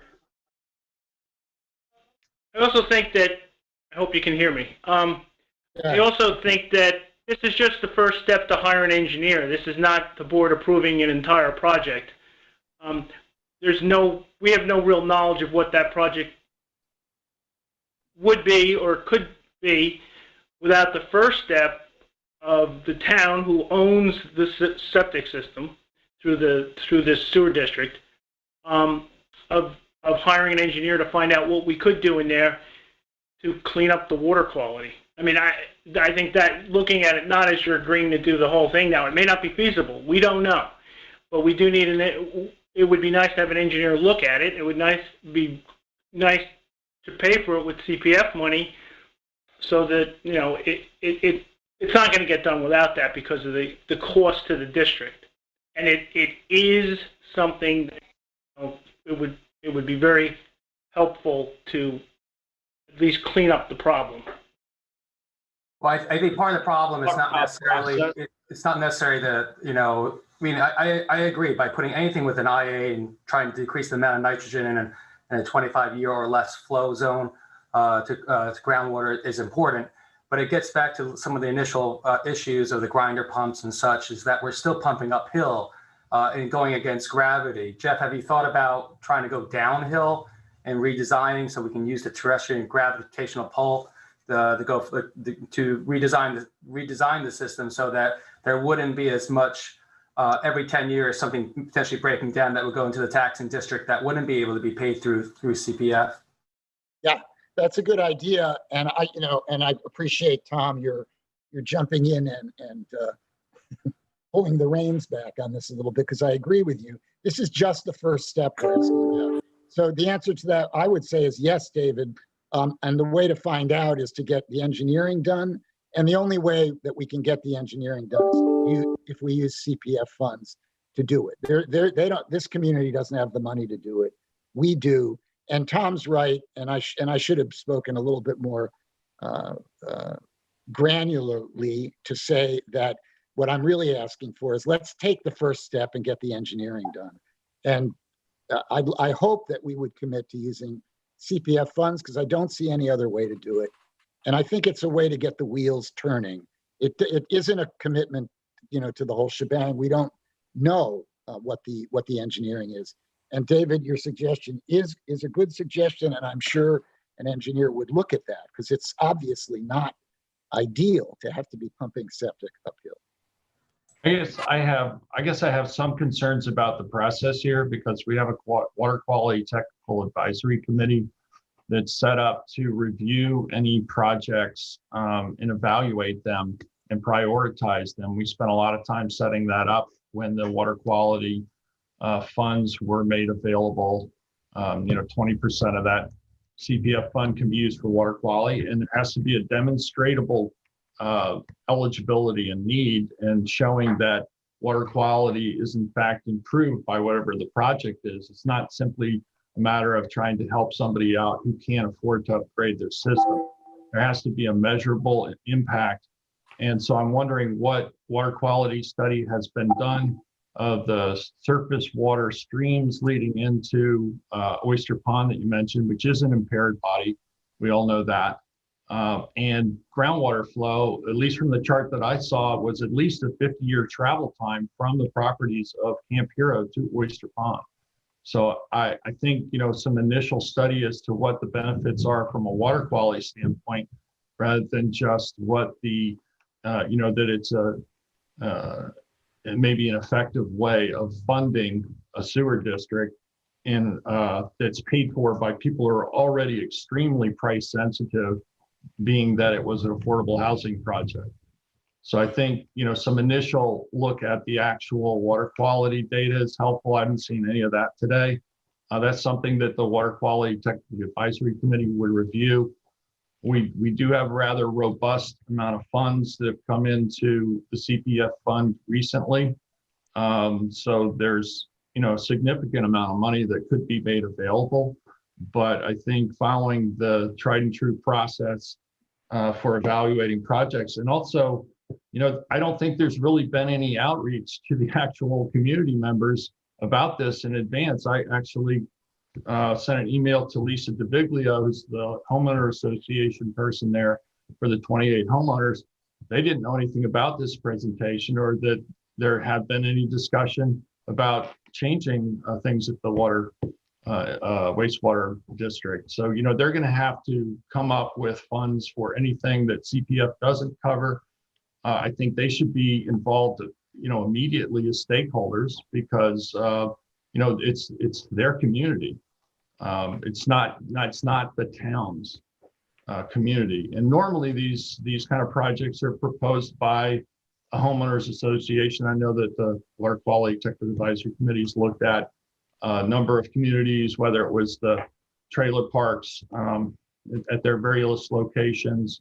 With regard to the eligibility, I think we already had determined that wastewater districts are eligible for CPF funds because we were looking to use CPF funds for Montauk downtown wastewater. So, those are the kind of, I think, the initial questions that I would have, and just some concerns about the process. One of the things that makes this situation somewhat unique is that, the town board, are the owners of the septic system, not the people that live at Camp Hero. You are, and I work for the town, and I'm not going to undertake going to the Water Quality Advisory Committee asking to do a project this massive without approval from the town board to undertake such an effort. So that's why, for me, the first step is asking, is this something the town board wants me and Kim, although I'm volunteering Kim now, to work on behalf of you as the commissioners of the Camp Hero Sewer District, or, there's plenty of other things to do. I mean, I'm not going to the Water Quality Advisory Committee asking for a giant grant to redo Camp Hero and meet with the residents and work it all out and then come to the town board, because the town board is the owner of the system, not the residents. That's what makes this one, I hate the word unique because it means one of a kind. It's close to unique. Yeah, I would add to that Kim has already spoken and indicated that, you know, she feels that the plan, that this fits within the water quality task force advisory plan, and that it could be amended to include it. So Tom is correct that was the difficulty of getting our arms around this situation is, you know, who's gonna take the first step. So that is one reason I asked that this be discussed. And the second reason was to get some kind of a consensus, I hope, in favor of spending CPF funds to do the engineering. And then I just want to make a comment. I know you called Lisa DeVeglio. I also know you wrote her an email saying I wasn't doing anything, Peter, which... Well, that was just, she was telling me that you hadn't responded. And I asked you, I think in January, if you could follow up with the homeowners there with the issues that they raised, because some of us had a lot on their plate, getting the vaccination center together, and I simply didn't have time to respond. You accepted that and said you would take care of it, and apparently you didn't. So no. And that's well documented. It's well documented, Jeff. I don't want to get in an argument about it. No, I'm going to answer that. Okay, just go ahead. You're not going to own I'm happy to share emails with anyone who wants to see them. You're not going to own the floor and attack my credibility for doing nothing. We've gone through this before, Peter, on a pretty important case where you made that same claim. And I remember vividly what happened when you were finally cross-examined under oath about that claim. You remember, Peter, when you accused me of not doing work? Because I remember it very vividly. And I'll tell you what you said. You said, I said it because I got angry. And then you said something I've heard you say before in town board meetings. I knew the minute I said it, I shouldn't have.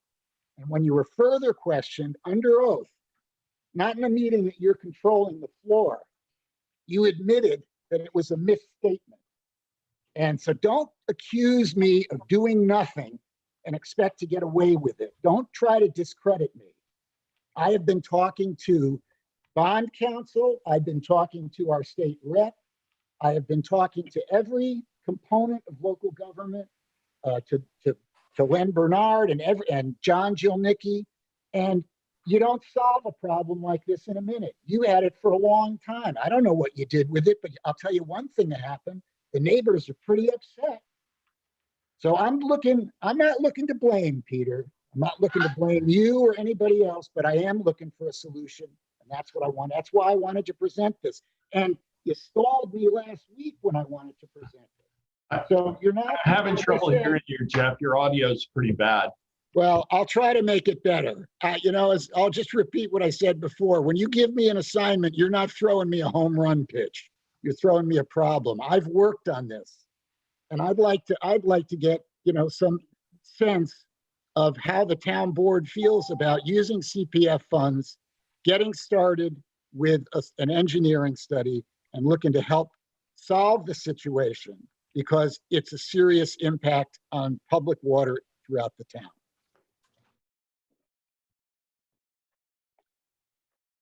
Jeff, I was referring to the fact that none of the homeowners had ever been contacted, as you agreed you would do, in order to review their concerns about past expenses. That never happened, okay? Yes, so it did. I communicated. I'm going to just communicate. Excuse me. I communicated with Lisa DeVeglia. I sent Lisa DeVeglia a lengthy explanatory email. She responded to me. She was very unhappy. And yesterday, after you called her and had told her I wasn't doing anything, I called her and spoke to her. So don't tell me I didn't communicate with the neighbors. I have been diligent, and I have attempted to present a solution, not to fix blame here. And I think it's time to move forward. Can we get back to the matter before us? Do we know, Jeff, what kind of money we're talking for an engineering study? Is it $40,000? Is it $140,000? What kind of money?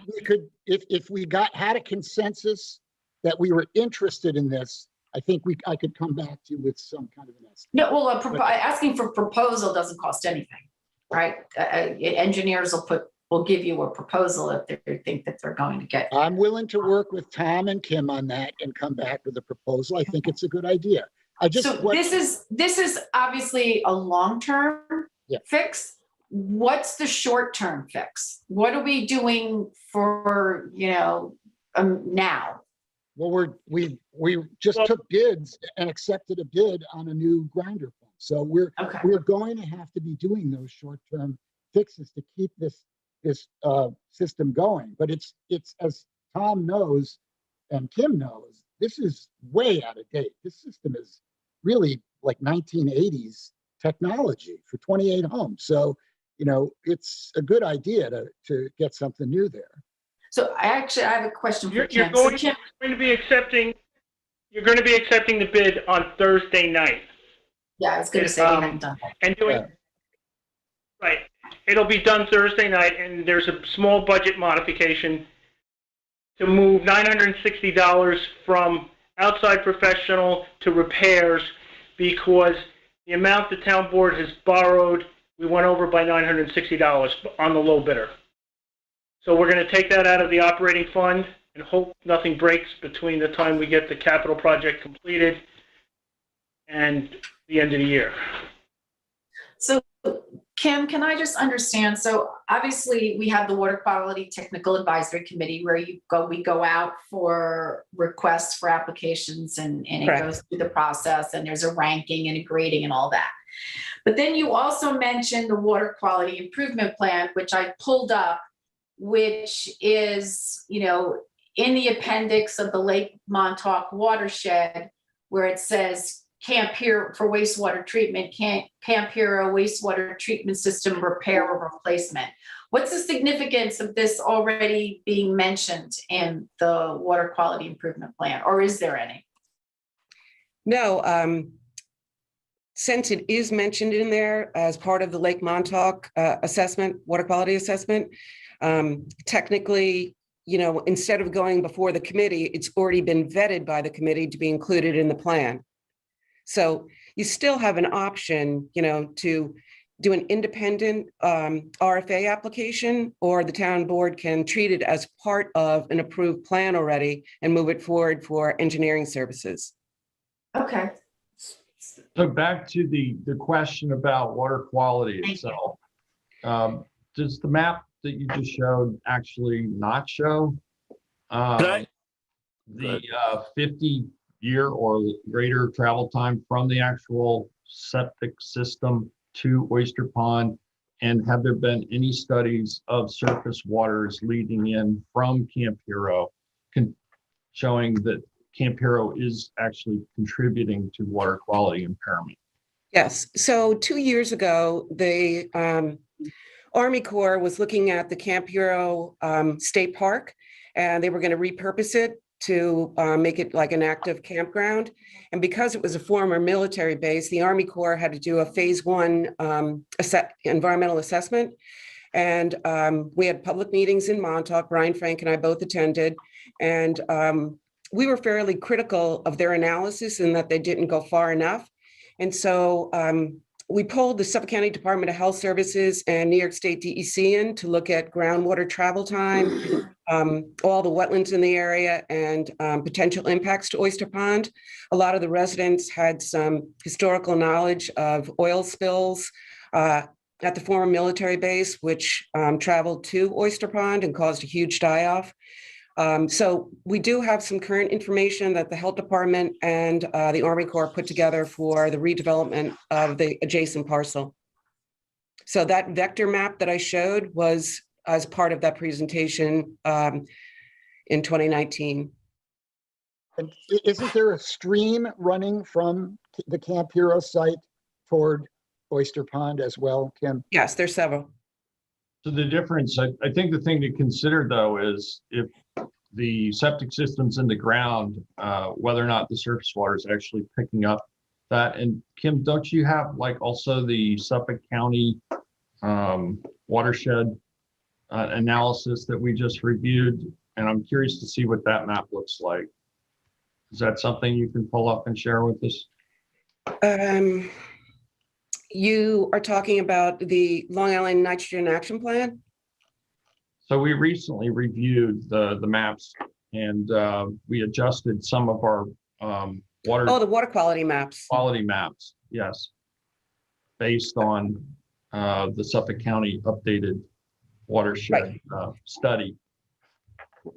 Right. So we did adjust some of the boundaries based on that lineup in areas of concentration. So the areas that we modified just recently and have before the town board are around 3 Mile Harbor and Hog Creek.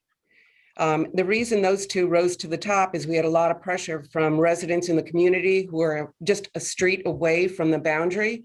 And so the outline that we had in the original water plan just didn't make sense.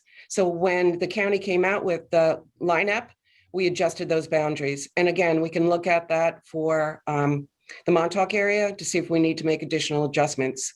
Yeah, I'm curious to see what that more recent study showed, because I know that the Army Corps investigations, you know, basically were attempting to establish groundwater flow based, I think, a lot on topography. And as we know in Montauk, with all the clay lenses and whatnot, the water doesn't always flow as one might expect. And I'm wondering if there is more information now from the county regarding that.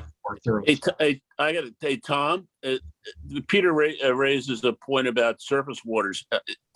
Correct me if I'm wrong, but I seem to recollect that in the past, and this goes back quite a ways, haven't there been incidences down at Camp Hero where there have been backups and overflows to where you actually had like septage almost at the surface level that, you know, certainly could got involved with rain and runoff?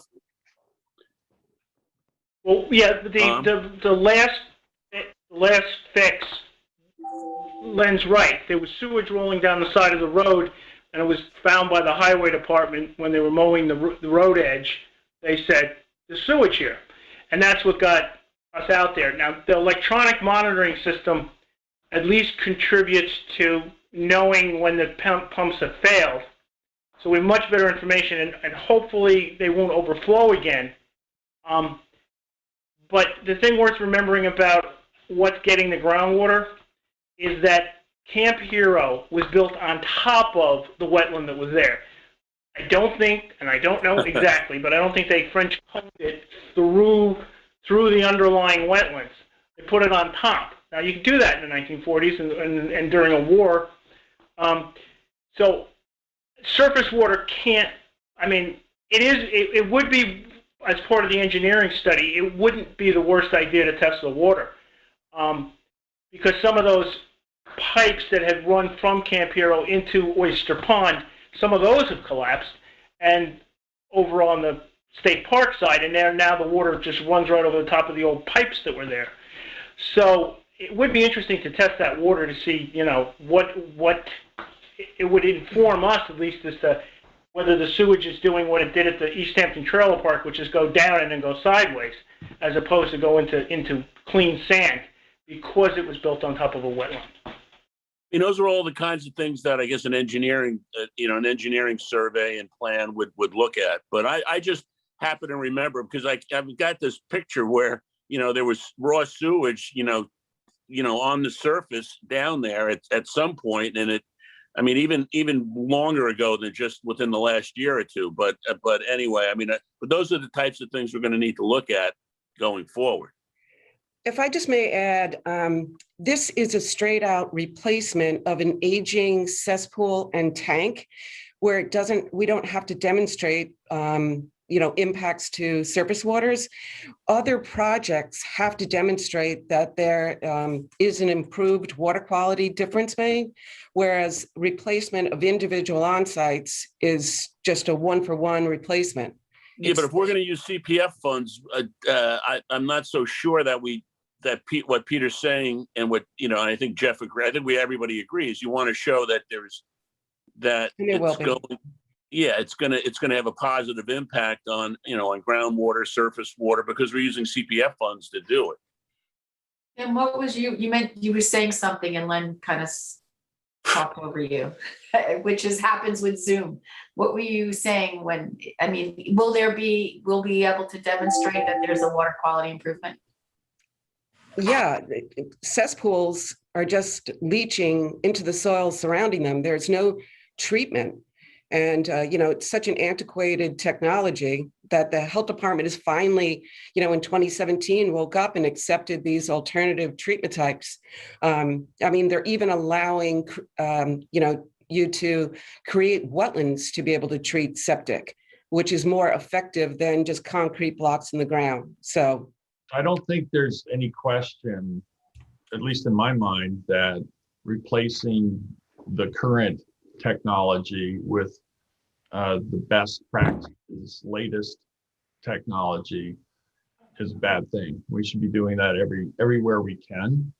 Where this gets a little bit, I think, more complicated and warrants a little bit more research and discussion is that because it's not individual on-sites, it's literally a sewer district, and you're talking about putting in an entirely new system for that whole community. And that community hasn't yet really been made aware until yesterday that this was even on the radar. I do think it's important to bring the residents into the discussion very early, and I would have hoped that it would have happened prior to now, and it hasn't. But that's something certainly they will be aware of now, and I'm sure we will hear from them. But I do think there's also, it's important because there is a limited amount of resources that we look at where we get the biggest bang for our buck, if you will. Jeff mentioned the West Lake Comfort Station. Well, I think we all know the travel time there is probably less than a year into in a very important and imperiled body of water, Lake Montauk. So I think, to Jeff's point, we know that that's an antiquated system. It's certainly not the best or ideal system. But I do think, engaging the residents who live there in the process of doing that initially is the right thing to do. Well, let me just say a word about the residents and, the timing and the mechanism that we're doing here today. First of all, the residents that I've talked to are extremely upset because they feel they've been paying excessively over the years for a system that's basically always on the verge of either collapse or in need of serious repairs. So they're feeling a bit cheated and a bit burdened. Whether that's true or not, I've gone over the numbers with Len, and we have accurate numbers on what they've done, but that's what's bothering them. The second point I wanted to make is I'm not going to go talk to a group of disgruntled residents, and you should know this, Peter. You had this problem on your desk for I don't know how long. I'm not going to go talk to them about taking steps until I get some preliminary confirmation from the town board on basic procedure.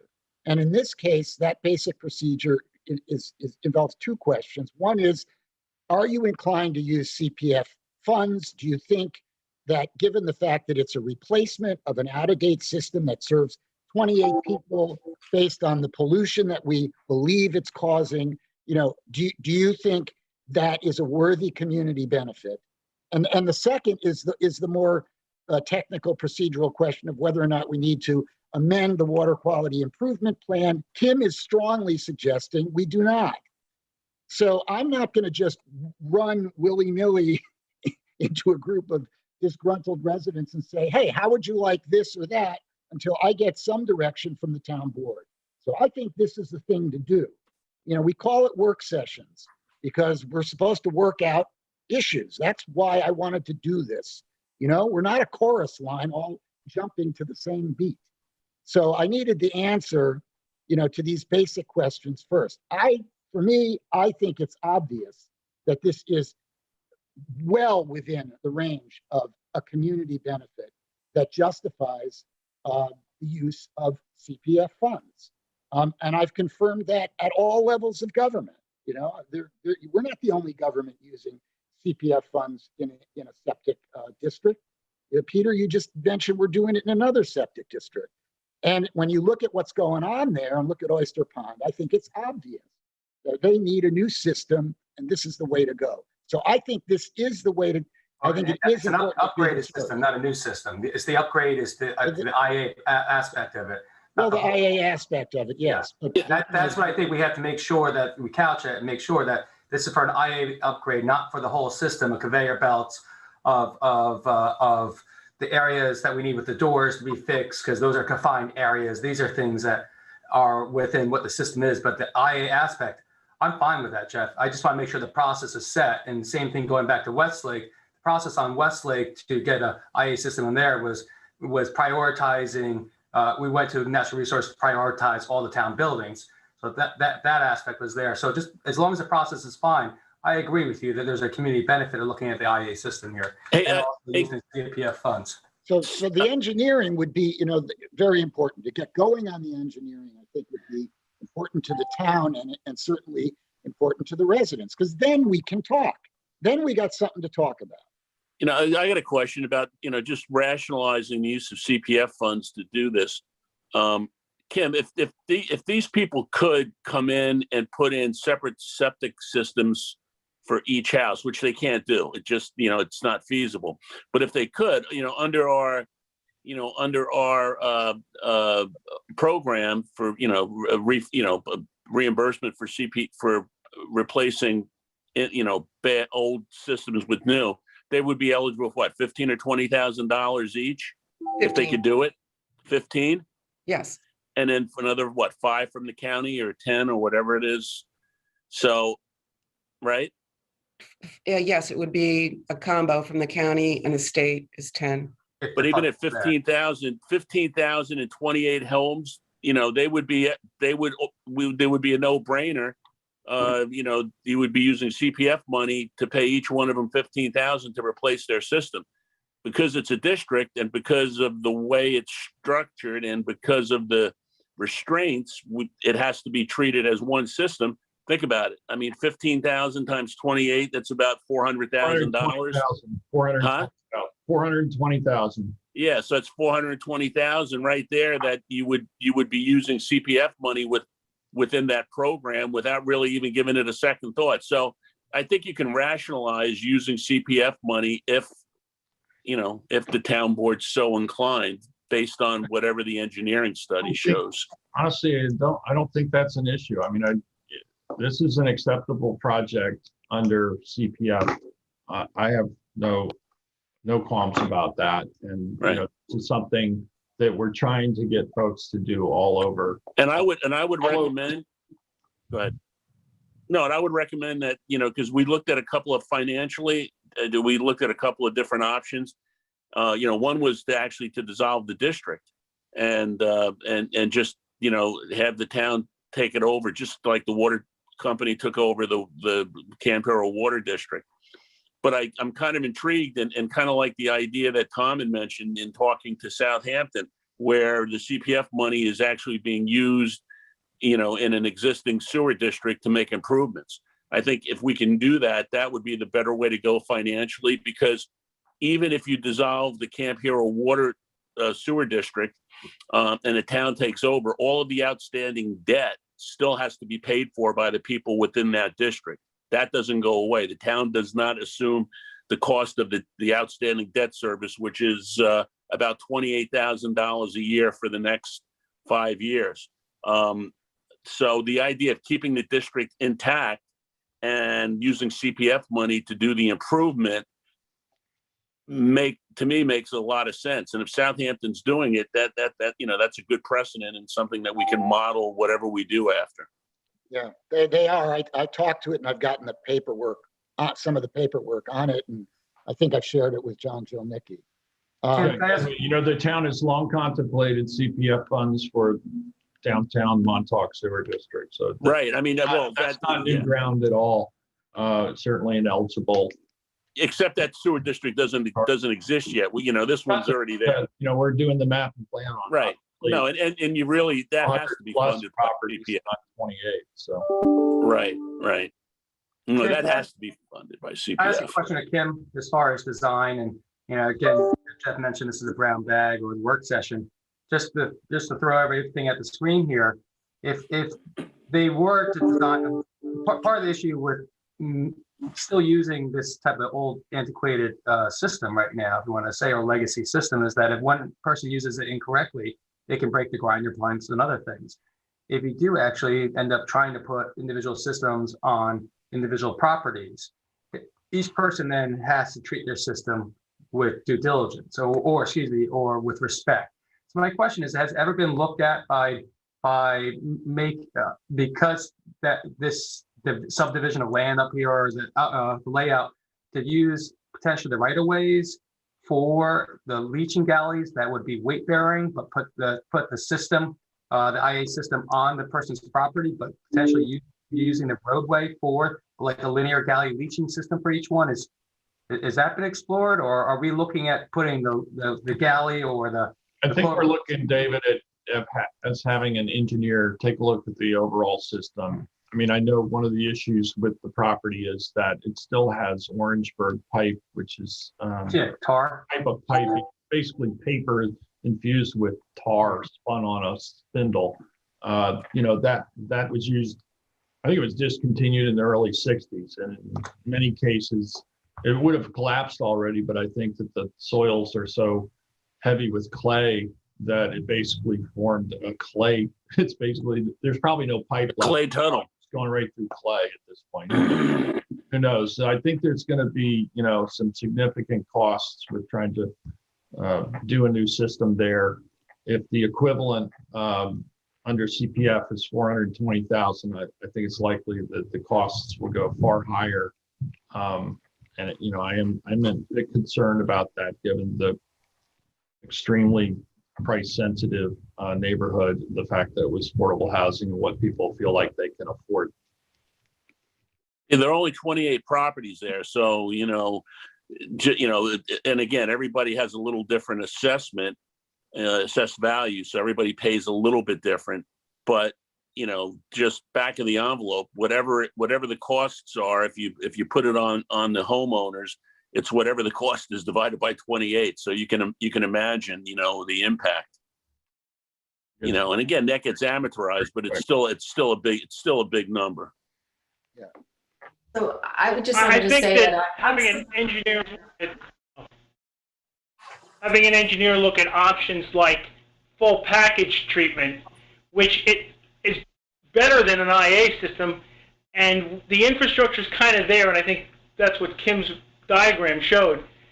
To do some kind of package treatment would get you better quality effluent than even what the IAs would do, or doing some maybe clustering multiple units to an IA.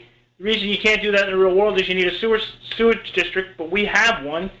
And if we can use gravity and run it downhill into that other area, and that would involve the health department, then gravity solves a lot of problems. Our problem is we're fighting gravity. But this is what we need an engineer to look at. As I tell people on hikes when they ask me biological questions, I go, I have a degree in finance. So I'm not an expert on sewage, but I do think this is the kind of questions for an engineer. So I was just going to say I'm supportive of getting a proposal from an engineer. I guess my question is, do we have an engineer in mind, or is this going to have to go out for an RFP? I think Kim had an engineer. Kim, I think we have to do an RFP. Yeah, I would agree, RFP. Okay, that's where I was. I was going to ask that question. We need to go out. And there's agreement to use CPF money to do this.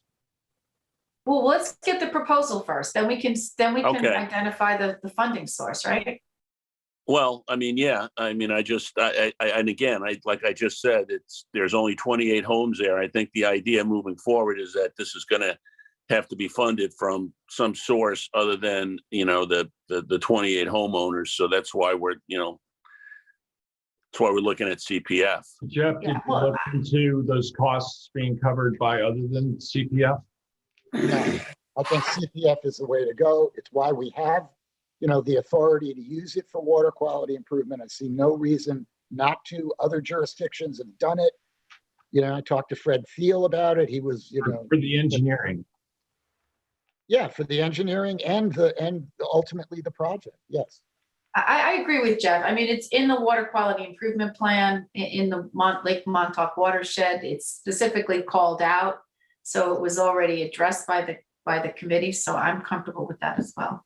Yeah, I've already stated that I'm comfortable with it. I think it's appropriate use of CPF funds. I guess I'm just curious about that process. So Jeff, did you envision it? What's the process moving forward here?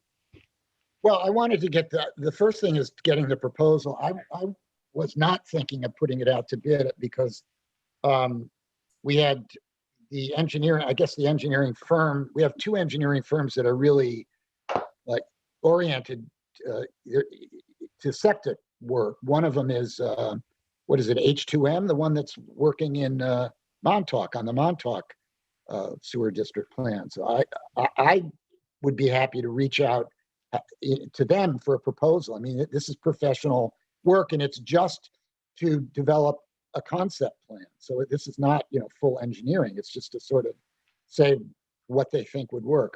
That would be my preference moving forward. You would not go out for an RFP. You would just reach out to H2M, which is already hired by the town for a different project after an RFP. Yeah, I think so. It's professional services. And this is, again, very preliminary. It's just a way of, I think, putting the car in first gear so we can see. I think anyone you hire, you would want to, see the whole project through. I don't think I'd want somebody developing, preliminary plans and then we go out for an RFP and it gets handed off to someone else. That doesn't make sense to me. No.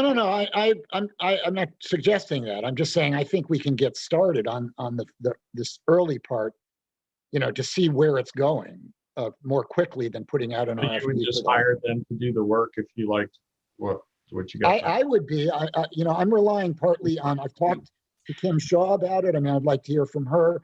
I respect her opinion. We've had some experience with them, and they seem very competent. If the board were comfortable with that, that's what I would do. I'd like to see an RFP so I know what's going on. I think I need more information than just handing it over to someone who's already got a contract with the town as an outside professional. And I'm going to defer to Jeannie Carrozza. Okay. Yeah. Probably a good idea. I think that's well said, Kim. I would say that we need to include her as well. Yeah, I'm okay with that too. So once that's done, so what do you see that process being, Jeff? Just kind of walk us through the process. You know what?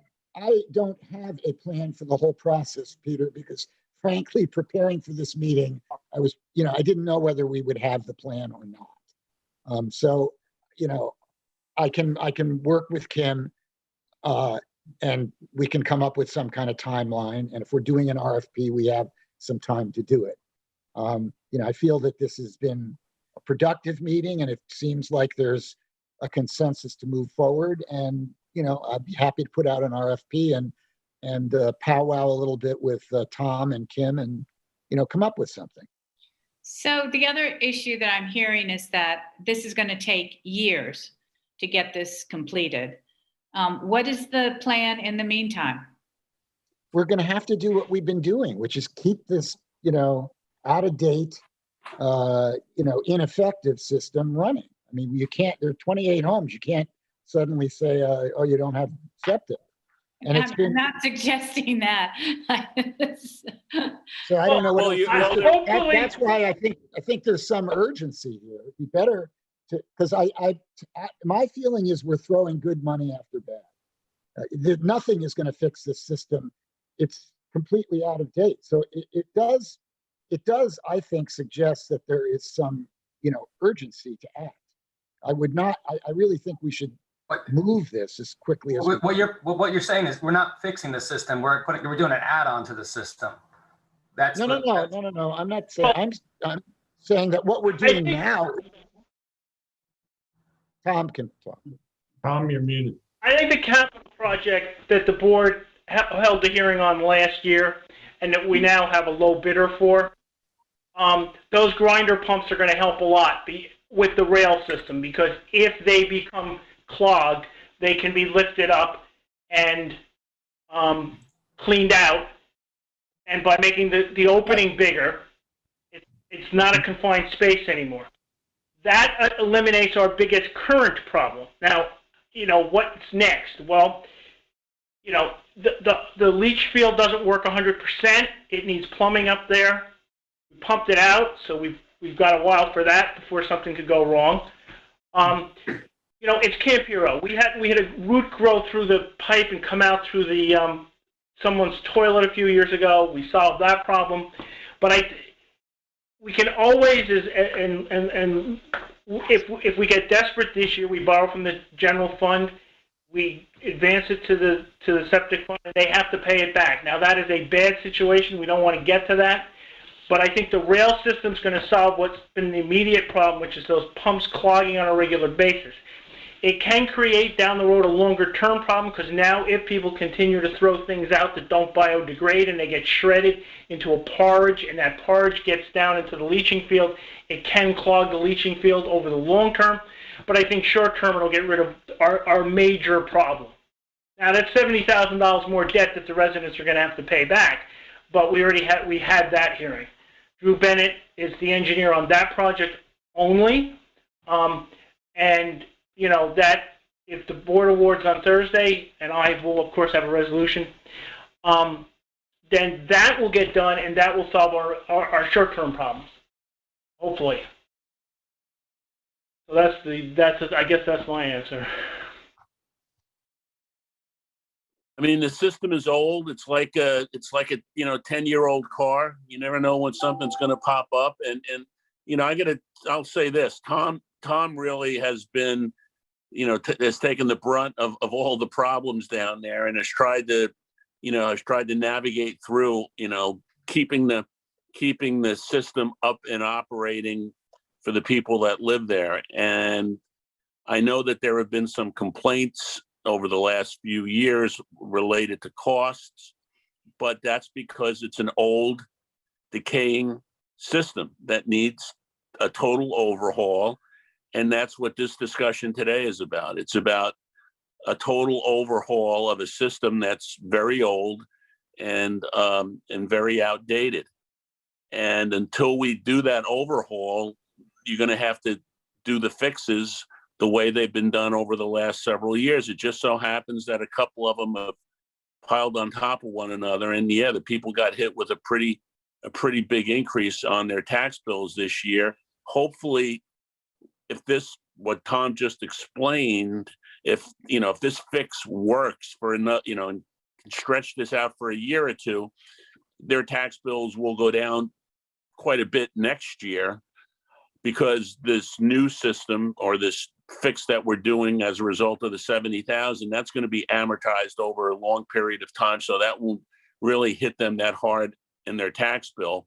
And the reason why there was a big jump this one year is because there was a really big fix last year that cost almost $20,000 cash.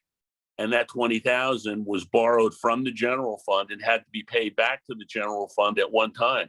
So that $20,000 in 1 year had to be borne by the 28 homeowners. And you can do the math. That's $800, between $800 and $900 a piece, added to their previous year's tax bill for the district. So that's why that's why you saw the response that we did from some of the people that live there. So hopefully that's not going to happen again, and we can get this major rehaul done before we need to spend any more substantial money. That's it. I'm done. Thank you, Len. Any other comments on this topic before we move on? It sounds like, just to recap, the consensus would be to go out for an RFP, to hire an engineer to look at this property and to advise us as to the best way to move forward with design. and construction. Okay. Does that sound right to everybody? Under a vice, Jeannie Carrozza. Yeah, if Jeannie Carrozza says it has to be. Yeah. I'm Thank pretty you. sure she's going to say an RFP is appropriate. No, I think we Certainly should do an we'll RFP. ask- Sure, sure. I'm sure she will, but we'll ask her for sure. Okay. Okay. Thank you, everyone. That Okay. brings us to the liaison reports. Thanks for joining us, Len and Kim. Yep. Excuse me, Peter, that phone number from earlier is still on. I don't know if you want to just check if they have any comments. Yeah, sure. Go ahead and check. Okay, again, this number, the last 4 digits are 9360. I'll unmute that now. Hello, caller, with the last 4 digits 9360. You're live. Are you there? Hello? Okay. Hello, yes. Are you calling Can to you speak hear to? me? Yes, you're live with the town board. Could you state your name? Yes. My name is Robert DeVeglio, and Hi, I Rob. live up at Camp Hero. Hey, how are you? Very well, thank you. I've been listening to this rhetoric for a while now. A couple things I would love to interject. First of all, as much as I'm all for preservation of the water and stuff, that anything that you guys are proposal is not going to do anything to fix the problems that we are having. The new grinder pumps and the rail systems are basically the only problems that we're really having with the system. Everyone keeps on saying how it keeps breaking down and how antiquated it is. It didn't start really breaking down until Pio Lombardo and Associates touched the system. They put the wrong pumps in. The pumps they put in are much smaller. They were less horsepower. Back when we all first moved up there was 51 kids up there plus all the adults up there. Now we're basically like a retirement community. The system is getting used half the amount that it ever was, and we seem to be having all these problems. The only problem is that they put the wrong stuff into the system. They never, we sat at meetings with the town and we talked about what the system we need, what we needed. We had professionals that lived in the neighborhood. My brother-in-law Chuck Morton, he's a licensed sewage treatment plant operator. Ray Server, who lives up there, he owns his own septic business. And the most important thing that we needed to have done was the rail system and the grinder pumps. The pumps that they even took out of there are still in the building and they work. So I didn't even know why they did that, because we hooked them up. They draw the 5 amps that they're supposed to. And in the original document that PO prepared, that was right in the document that's what needed to be done. That was a suggestion. Somehow we wound up with the elaborate control panel that dials out to his office so he can keep getting paid, which he isn't being paid anymore. I understand that. And they took the rail system never even was in the bid in the RFP, which was the most important thing that was going to reduce the cost of anything in this system. The biggest problem with the system is moving the stuff uphill.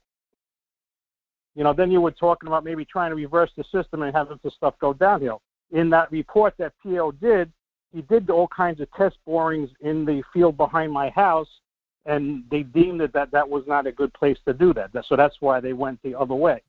So the engineering for that part is already in that document that he prepared. So as a homeowner up there, and when you're talking about, getting everything paid for and stuff, half my taxes right now are going to this system that really wasn't as big as a problem as everybody on the board thinks it was until you guys hired PO and he touched the system. And basically, in my mind, and a lot of other people's mind who live up there, he ruined the system. We just want the system to work.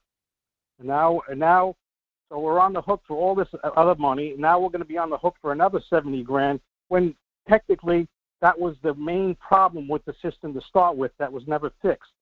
So we do have huge reservation on whoever the town hires as far as, and moving forward to doing anything else huge to the system, because, you know, it's just, we're going to wind up, you know, paying thousands and thousands of dollars for this. And it, you know, it's getting to the point where it's getting ridiculous. So I hope, and another thing is the only document we're still waiting for from the town is we're waiting for the original accounting from all the monies that were collected from our sewage district and how it was spent over the years, because from what I added up and from what I can see what went out in expenditures, there should have been a lot of money left over to do a lot of this stuff. So I would appreciate that accounting. I really appreciate your time, and hopefully we can just get this system repaired so we can just move on. And I would also like to know how, you know, an amortization of the monies that the town has borrowed, so that we know exactly when we can expect to see relief in our taxes. I know one of the bonds was 5 years, and supposedly, from what I just heard on the phone on the phone call, that the one was the last 900 was going to just be for a year. I just would like to see that all the accounting for that. Thank you very much for your time. Robert, I appreciate you calling in. I understand that, you know, all the residents there are very price sensitive.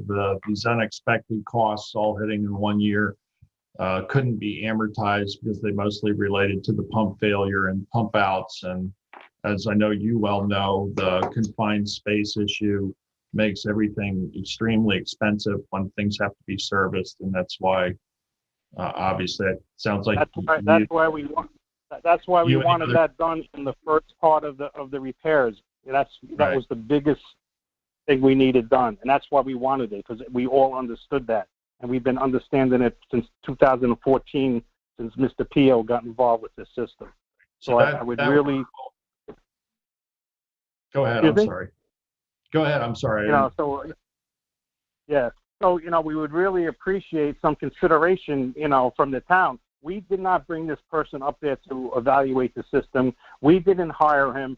Apparently nobody was watching him because he took, like I said, that never even made the original RFP, you know, and that was the most, you know, the most important thing that needed to be done, you know, and even that we're working on half the system, you know, the leaching pool system, it's still not a problem. You know, they stuck all the tanks, they aerated all the tanks, and it's still not a problem. You know, I mean, yeah, we can revisit the other side, leaching side later on, but, you know, let's just get the system working, you know, and before we decide we're putting all this other money into it. Thank you so much for your time. Appreciate you calling in, Robert. Take care. Michael, do we have any other callers on the line? No, we do not. Okay, in that case, let's move on to liaison reports. Great. So Human Services Department continues to provide assistance to seniors and other community members in need. Their number is 631-329-6939. And this week they'll be delivering 1,250 meals to 250 seniors. And speaking of seniors, this month, hopefully later this month, I'm going to be announcing the location of the proposed property for the new senior center. If you recall, the new senior center was originally slated to be located at the current site at 128 Springs Fireplace Road. But then in the fall of 2019, it was determined that the town would be pursuing an alternate location to build a new larger center. The reasons for this change included the limitations of the 2-acre site. Construction would be extremely disruptive to the services being provided in the current center. Expansion would not be possible, and it was the increasing congestion in the Springs Fireplace corridor due to the development and redevelopment there. So as we had discussed, the ideal property for the new larger center, it would be centrally located in town, easily accessible by back roads, offer safe intersection for those accessing Montauk Highway, and it would there'd be room on the property for potential expansion and or additional amenities. So hopefully, we will be able to unveil the location later in April.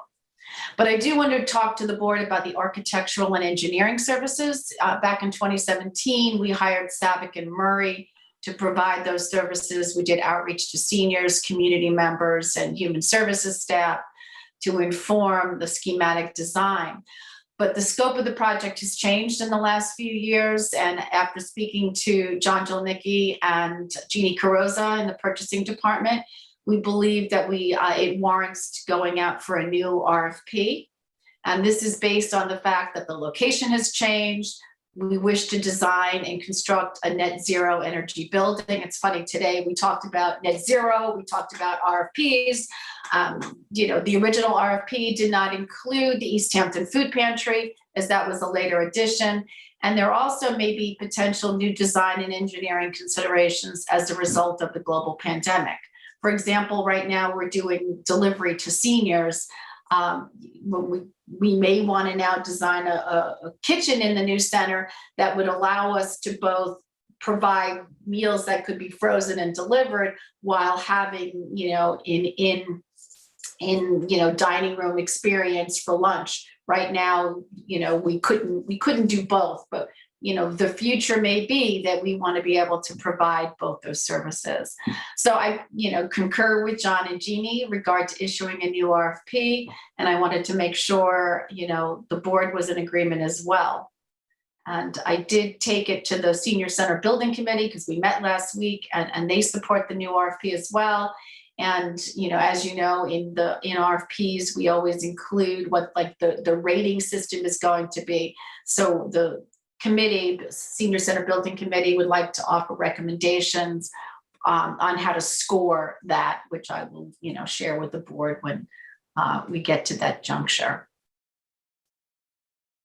So if anybody has any questions, please reach out.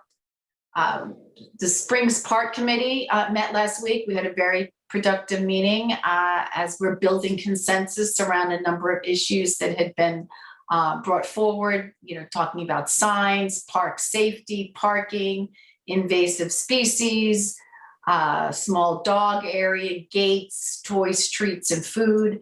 And we also discussed the dog license requirement. We want to remind folks that if that your dog needs to be licensed annually. That's the way it is in the code. So for folks, but dogs only have to be licensed in one area. So it's typically where you spend the majority of your time.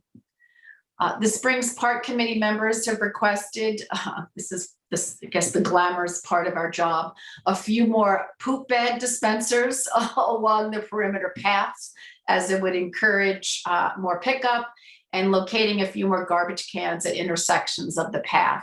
I've spoken to Tony Littman. He's actually going to go out there tomorrow and, is very accommodating. As we've seen, with more people moving to town and making East Hampton their full-time residents, more people, becoming pet owners. The park is being used quite a bit, and, it was highly recommended that we increase the bags and the garbage cans. And then lastly, I wanted to talk about the South Fork Mental Health Initiative. We got some good news at the end of last week. We've talked about adolescent mental health quite a bit. I know I've been something that I've liked to bring to the community's attention since 2013, but Family Service League has been a tremendous partner in this public-private partnership we have with Southampton Hospital, with the state, with the school districts in Southampton town. And back, I guess it was in December, when we had the annual meeting to discuss this program, Assemblyman Thiel had some real concerns that we were not going to be able to get the funding for the program in the New York State budget because of, the situation that the state found themselves in, financial situation. And Fred announced that they did secure $175,000 in the upcoming budget for this program, and he got an additional $175,000 for the North Fork program because our program was so successful. They modeled it on the North Fork. So I just wanted to, shout out to Assemblyman Thiel for securing that money because it's critical. Because as we know, we had a mental health crisis before COVID, and our kids need access. There's now with Family Service League, increasing their staffing, increasing their bilingual social workers, our kids who are in distress. There's no wait times. They can get in to see a counselor, immediately, and that's the benefit of all of this. So it's was excited to hear that Fred had secured that funding for us. That's my report for today. Thank you, Kathy. David? Yes, thank you very much. The Nature Preserve Committee met last week. They made in this report from our land stewards and land management. They've been continuing to monitor property owner trails, inspecting them always once a year, clearing trees and trails, and posting some of our locations with signs recognizing where some eagles might be nesting, and then letting people know that there are federal limitations on how close you can go to eagle's nest. Trash cleanups and encroachments. There's still land management is still doing southern pine beetle inspections. So if you have private property like those to be inspected, please contact land management at 324-7420. David, are they still dealing with active infestations? There are active infestations, but they have not been released in the pheromones as of yet. That was the determination, but it will be upcoming pretty shortly with the weather. I think it's pretty easy to tell that the infestation is actually becoming more widespread as I start to see it in different areas of town, just not areas by the water right now in Northwest, as Jeff and Peter know so well. But yes, so when they get more active, please contact us. We'll help you with those inspections, and so you can make a better determination of the private property owner or homeowners association if those are your lands. They're visiting they visited some of our properties. They went to the Brooks Park property, boarded up more windows and such. They went up to also Kirk Place and Grace Estate, where they replaced some of the signage that was up there recently. The Nature Preserve Committee has been working on some trailheads. As I mentioned last week, they're interested in the Montauk Recycling Center. So I met with land management and also highway member at the Montauk Recycling Center. They're installing the new cell phone tower in that area. So we're looking to incorporate that trailhead, not necessarily redesign, just a cleanup phase of it right now with the new improvements that are going out there with the road sighting and also to the recycling center. But we're also looking at the Northwest Schoolhouse Trailhead. I thank the town board for passing the approval for the Eagle Scout project for the kiosk up there. But they also want us to look at Chatsfield Hole, which is on 2 holes of water. For that area, see if that's a project that might go under water quality or such because of the road runoff and it's degrading the pond up there. So they're going to continue looking into those. They're working on a lot of our trail systems right now, and one of the projects that they worked on that the board approved through resolution was an area of the tar works, which was it was a recommendation of the Nature Preserve Committee to try to continue to hold back some of the non-native species and restore it to a native grassland restoration effort. I'm just going to share screen quickly on there. I want to show what our land stewards were doing recently, if this is coming through here. The top left, you'll see, this is actually out by the backside of Hither Hills, close to the coastal trail, and I believe this is the beginning of the Stephen Talkhouse path in this area. And this is the tar works, is where individuals used to tar their nets before they used to take them fishing. They've taken some brush hogs, and you can see the drone aerials that cut down a lot of the the thicker vegetation to try to allow for the native grasses to grow back in this area. It's going to be a couple phase project where they're going to get to some of the other areas. But from the from the ground. You could see the really thick bramble that was there, and they removed it to reproduce what a native grasslands were. The Montauk CAC is made aware of this, and we're going to put a little small sign out there just to show historical pictures of it and what the actions of the town were in this area. And again, those are also all approved by the state and the county, because that's who co-manages the property. Let me see here. I want to also bring to the board, I know we got an email from the Nature Reserve Committee about some trail links. I'm going to just reshare that to the town board. This is one of the trail links over by Old Alloway Brook, the Grassy Hollow Road connector. The current trail goes down private property, and we would like to get off of that trail, And another one, it was in the Sag Harbor's Loop connector. It's got sort of two dead-end trails here that go into the Sag Harbor area. Be nice, the Nature Reserve Committee to sort of make a loop in there. It would take maybe about 2 to 3 days of our work from our land stewards. So I wanted to see if the town board would be okay with us trying to work on some of these connector loops, just trying to make it more viable trails that are out there. I can send this to the board, and also to resend a letter if you have any questions on that. Let me see here, moving forward. The Nature Reserve, some of our projects are moving forward. Bamboo removal at the Melonia property, and also the Hook Pond metal restoration. We're still waiting the DEC permit so we can move forward with those projects. At the Buckskill Meadows project, you're going to see on for resolution this week the installation of the multi-user trail that's going to be there. And we're also planning to put in an ADA chess table there that we have in the capital project.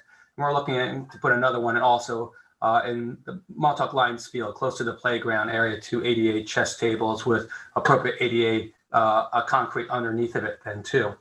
So you'll see those coming up shortly.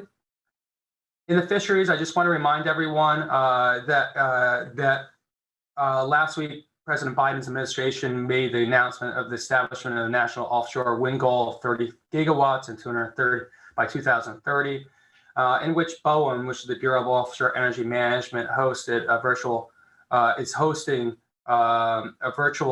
New York Bight, which is the area just south of the Hudson, where they want to put in multiple offshore wind turbines. They're going to hold a meeting for the Intergovernmental Renewable Energy Task Force meeting for April 14th and 16th of this week, where they look into energy planning there and allow the opportunity for the public to provide input into the draft proposed sale notice for the New York Bight.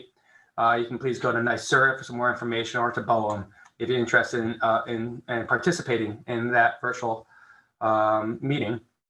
Also, this week specifically, the 15th, 2 days from now, tax day, everyone.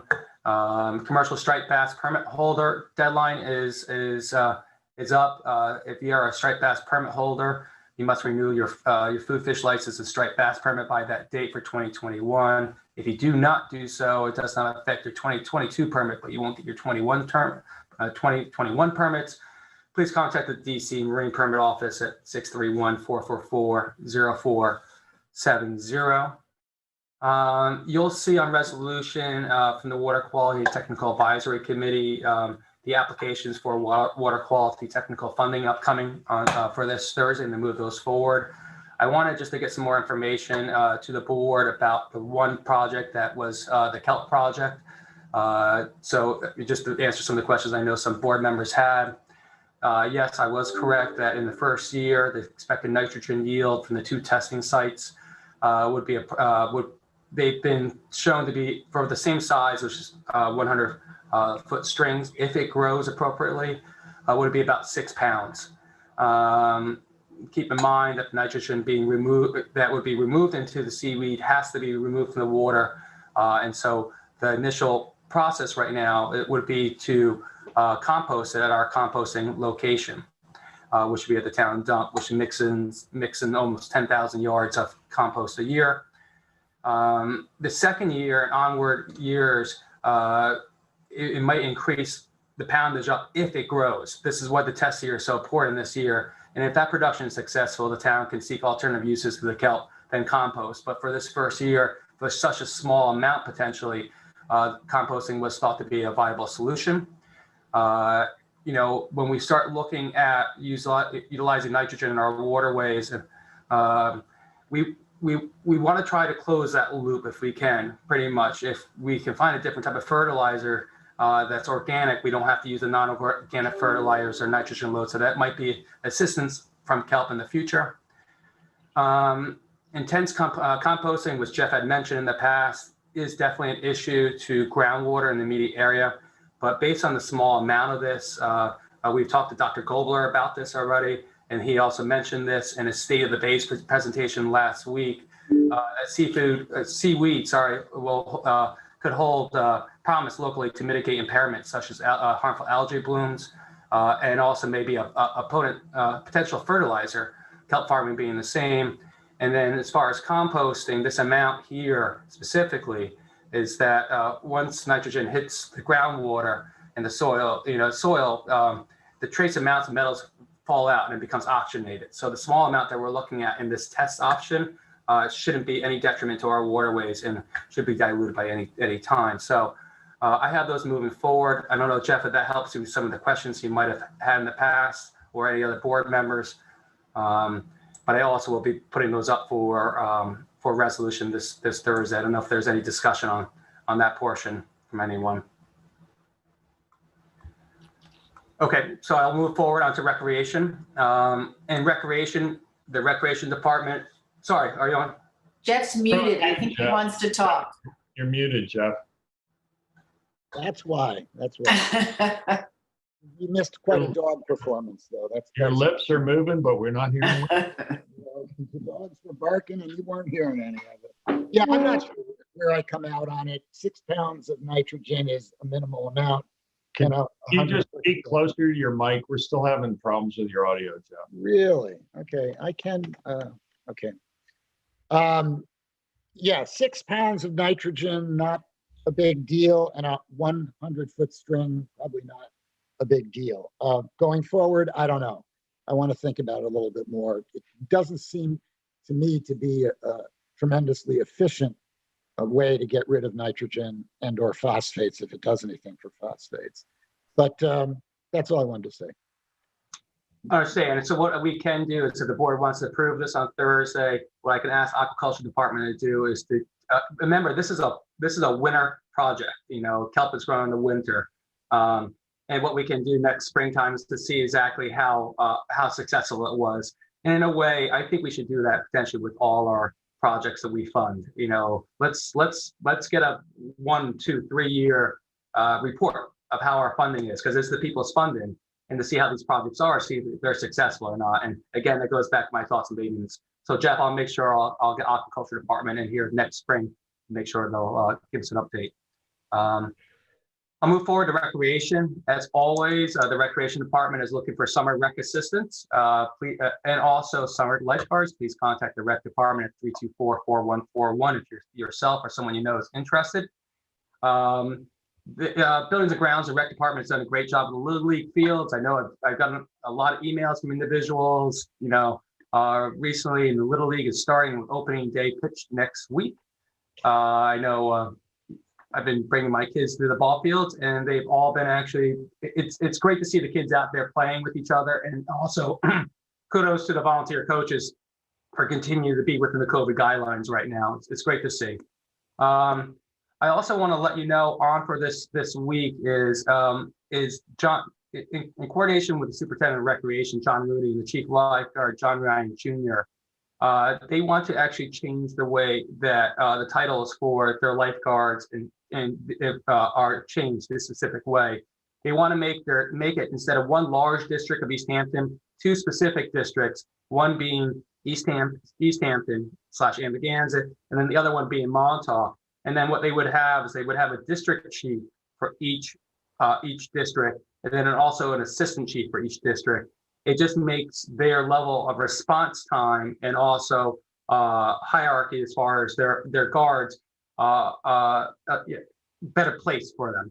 There's not going to be any change into the budget on this. It's just more of a classification. So I hope this meets approval with you. If you have any questions, please contact John Ryan Jr. or John Mooney for further information.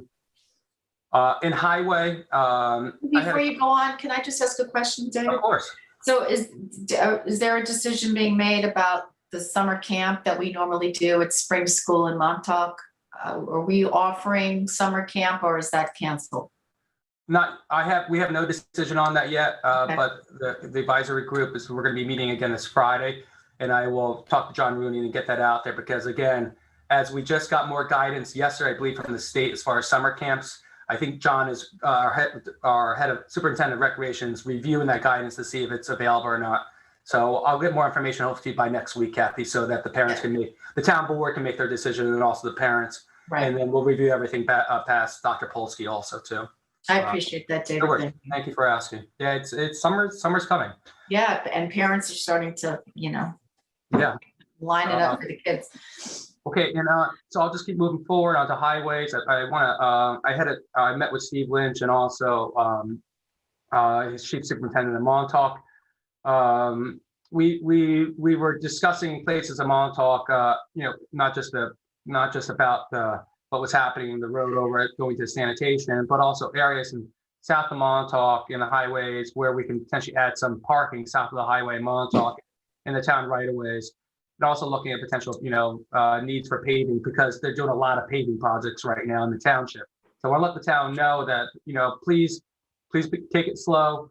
Also, please know that there's going to be milling and paving going on the next couple of weeks. So your typical way home or to work or such might be blocked. Please don't be upset. It'll be done, but you'll have a safer way. In Montauk, they also want us to look at the Gosens parking lot because it takes a beating, and that we might want to put that into some potential funding upcoming.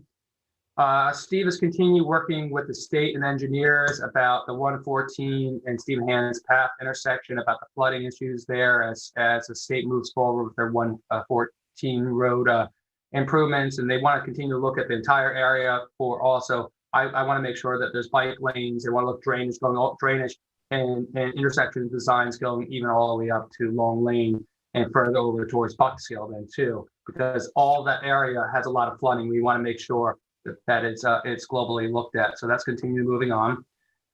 I want to let the residents know the highway also installed the stop signs on Old Orchard Lane, but they didn't have a chance to get them onto Middle Highway. I know I talked to Mrs. Lager-Wren about that. They will be getting to those signs on Berryman and Middle Highway after they're done with the paving, because all their staff and the sign department is helping with the paving and the traffic flow. Also, the no parking signs, I want to say thank you to the board for moving forward with this one. Also, the no parking sign, and to Carol also for pressing the state. Thank you, Carol. The no parking signs were approved and placed on Sokides. No stopping signs. I have heard from some of the residents there that they are pleased with them, and we look forward to see how they hopefully help that character of that little community there. Lastly, I want to say a big congratulations to East Hampton High School varsity football team. First victory in 4.5 years. Okay, it was great. The perseverance and the dedication of the players. A lot of them that just stepped up this year, and Coach McKee and all his groups and administration was great. I went up there, watched it socially distanced with my 2 daughters. There was a 4th down stuff of the Hampton Bays Bayman on the Bayman 22-yard line, and it just turned the whole game around. And to see them cheering 4.5 years, 2 years of no football teams on there then too, it was great to see people just cheer for us, all the live sports. But it was also just great to see that, just because you have a couple off years, it doesn't mean you give up on anything. As you hear from my kids, you never give up. Coach McKee, you never gave up either. Neither did the East Hampton High School and the Bonnickers. Well done, everyone, from the cheerleaders to the staff to the players. It was fun to be there. So well done, and let's get a couple more next year, Bonnick. Right. And it was senior day. So yeah, it was like 70 degrees out. I just went there for that. But senior day, congratulations also. And with the seniors who've had, these kids have had, firsthand, David, what a rough school year it's been.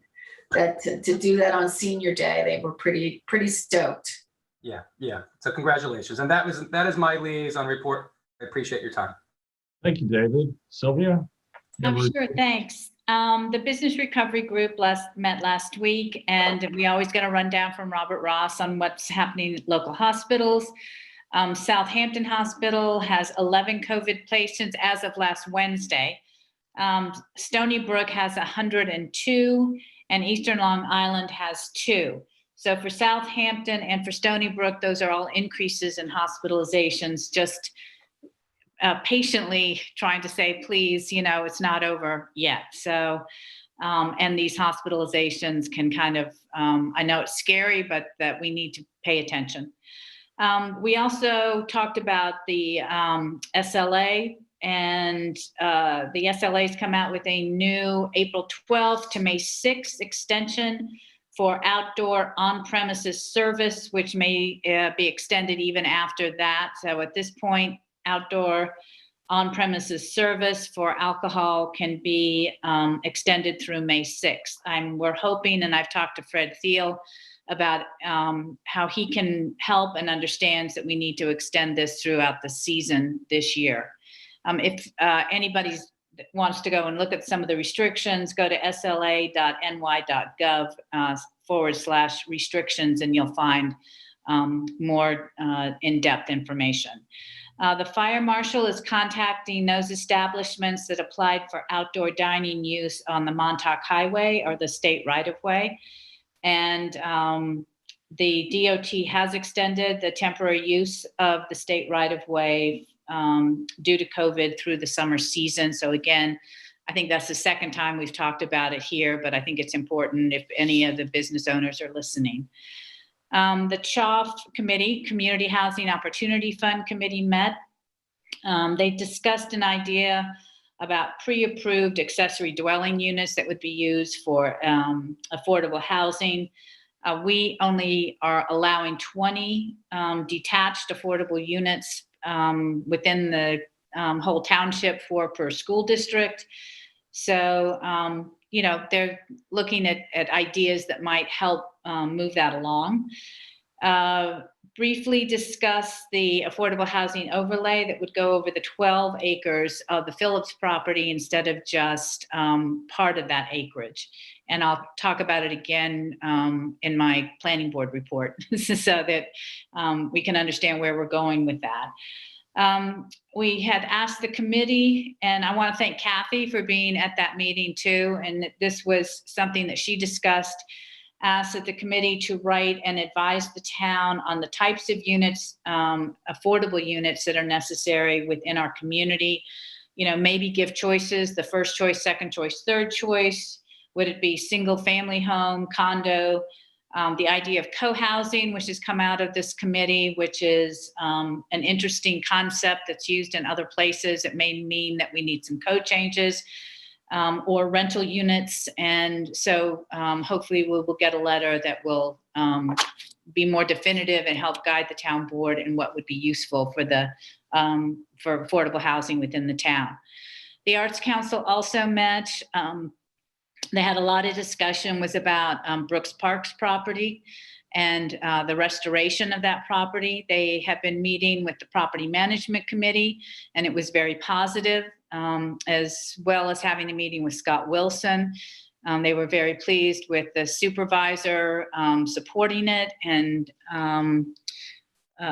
they will be working towards it, towards finding out a management system or some kind of management company that a not-for-profit that would be able to take over that property. They've also contacted the Gardner Foundation, and they have received positive feedback from the Gardner Foundation, and they have some verbal support from them for the restoration of the project. And yesterday, I think we all received an email from Sarah Katz. She's the director of Preservation Long Island, who said that the Brooks Park property has been listed as an endangered historic place. So hopefully that East Hampton Arts Council will be able to help move this project along. Sylvia, on that topic, the Town Property Management Committee has been taking a very active role as of late. Good. And I think, there's been increased interest since the ARB made a ruling And so I have met with Sarah Couts, had about an hour-long meeting with her, to try and find a path forward. And I think this is actually a very helpful step that Preservation Long Island has taken to list the house and studio, because that will bring broader attention. And the one missing component to the restoration of Brooks Park is really to having a managing group, not-for-profit, to partner directly with the town to move forward. So that's encouraging. And again, we appreciate the involvement of the Arts Council in that process too. After all, these were important artists in our community. The Long Island Preservation they also supported the Fowler House in the same capacity a couple of years back then too. Granted, that was it's a different size of a project, but they've also made a different determination with our township recently too. So the Arts Council is going to continue to pursue a management entity of some sort, whether it's one that's already in existence or one that can be put together for the purpose of managing just this property. They're having a meeting today with someone. So, it's ongoing, and they've taken a leadership role, and I really commend them for doing that. Art Apart, which was it's going to repeat what they did last year, which was a drive-by art show, and they're going to do that on June the 19th. And if it's a rain date, they're going to do it on the 20th. They did hold last weekend. They held a copyright for artists workshop. They had 15 people on the Zoom call. They've done others where they did one with gallery and artist responsibilities, and they keep getting people over and over, keep watching these. So just getting them in the can, I think, is important, so that other times people can go to the information and find out, copyright information for artists and, responsibilities between galleries and artists as well. They had a brief discussion about creating a fund for the arts in our community through a tax. I think that's something that they're going to need more information on before they, come towards the town board and ask for any consideration. The planning department will be giving a presentation on May the 4th on the first step towards implementing the Wainscott Hamlet study. They're going to talk about the western portion, or 7 parcels in the district, to be rezoned to Residence B with a limited business overlay on it. Joanne Powell will do that presentation, as I said again, at the May 4th meeting, work session. On the Phillips property, the affordable housing would be over, as we decided at the last work session, over the entire piece. And according to John Gilnicki, he may want to weigh in on this or not, he said that we can use the whole tax map, or the planning department can use the entire tax map. We don't have to divide it out. It may make it a little bit simpler for us to get a resolution to move forward to a public hearing. So, John, I don't know if we would have a resolution. We're still trying to perfect the EAF. Right. Once the EAF is ready, and it's going to be clear that we're limiting, the improvements within that area to a portion of the property. But if we put the AHO over the whole parcel, it gives us the flexibility to cite the improvements as we think is, most appropriate. That's great. Yeah, I think that's important, to have that flexibility in developing that plan. So I think that's a great way to proceed. So, John, do you think the EAF can be, because I know Eric has worked on it, there may be a change or two that has to be made to it before we can do it for put a resolution for a public hearing. Is that going to happen tomorrow, or do you think we're going to wait till 1st in May?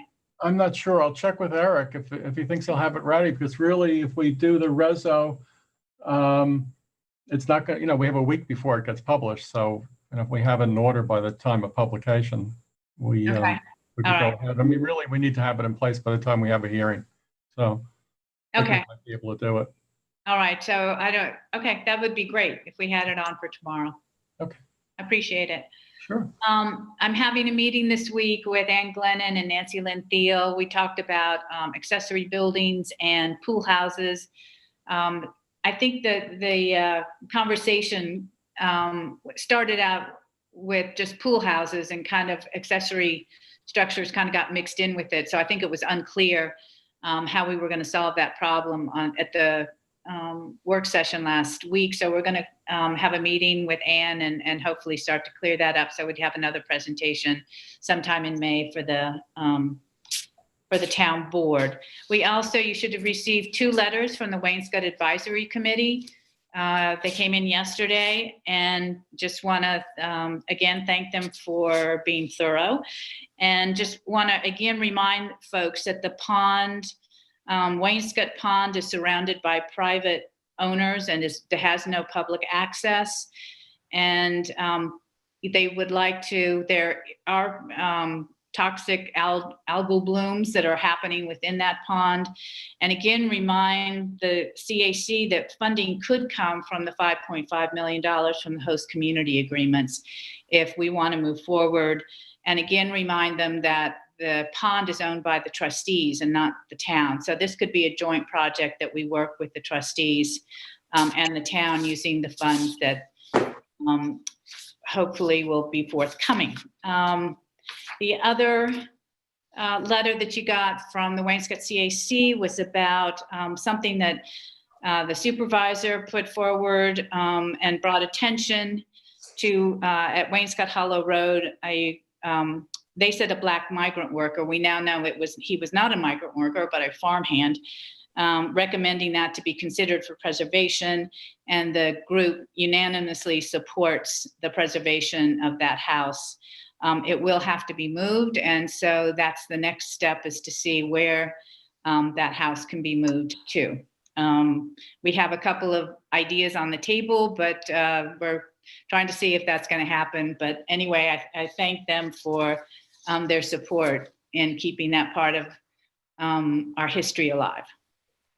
And there's that's tight timing on that, right, Sylvia? Is that the homeowners wants the house removed or it gets torn down? Is that what it is, by a certain, there's a cutoff date?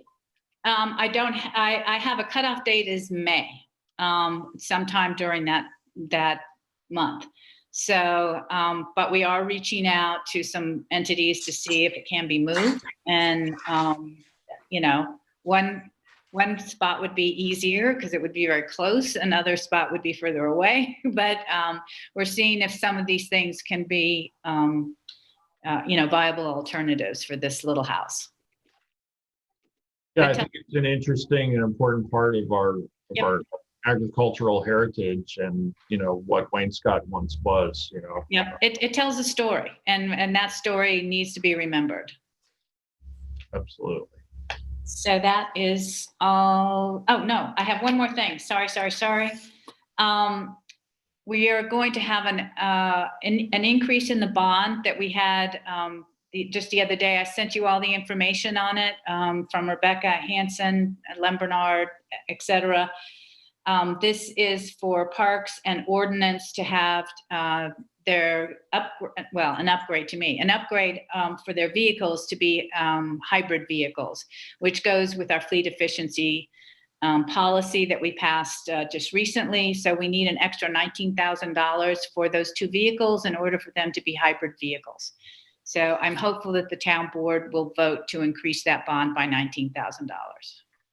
I'm supportive of that. Okay, so I support that as well, Sylvia. that's great. I'll tell Becky to have that prepared for us then for tomorrow. And that is my report. Thank you, Sylvia. Jeff, do you have a report for us today?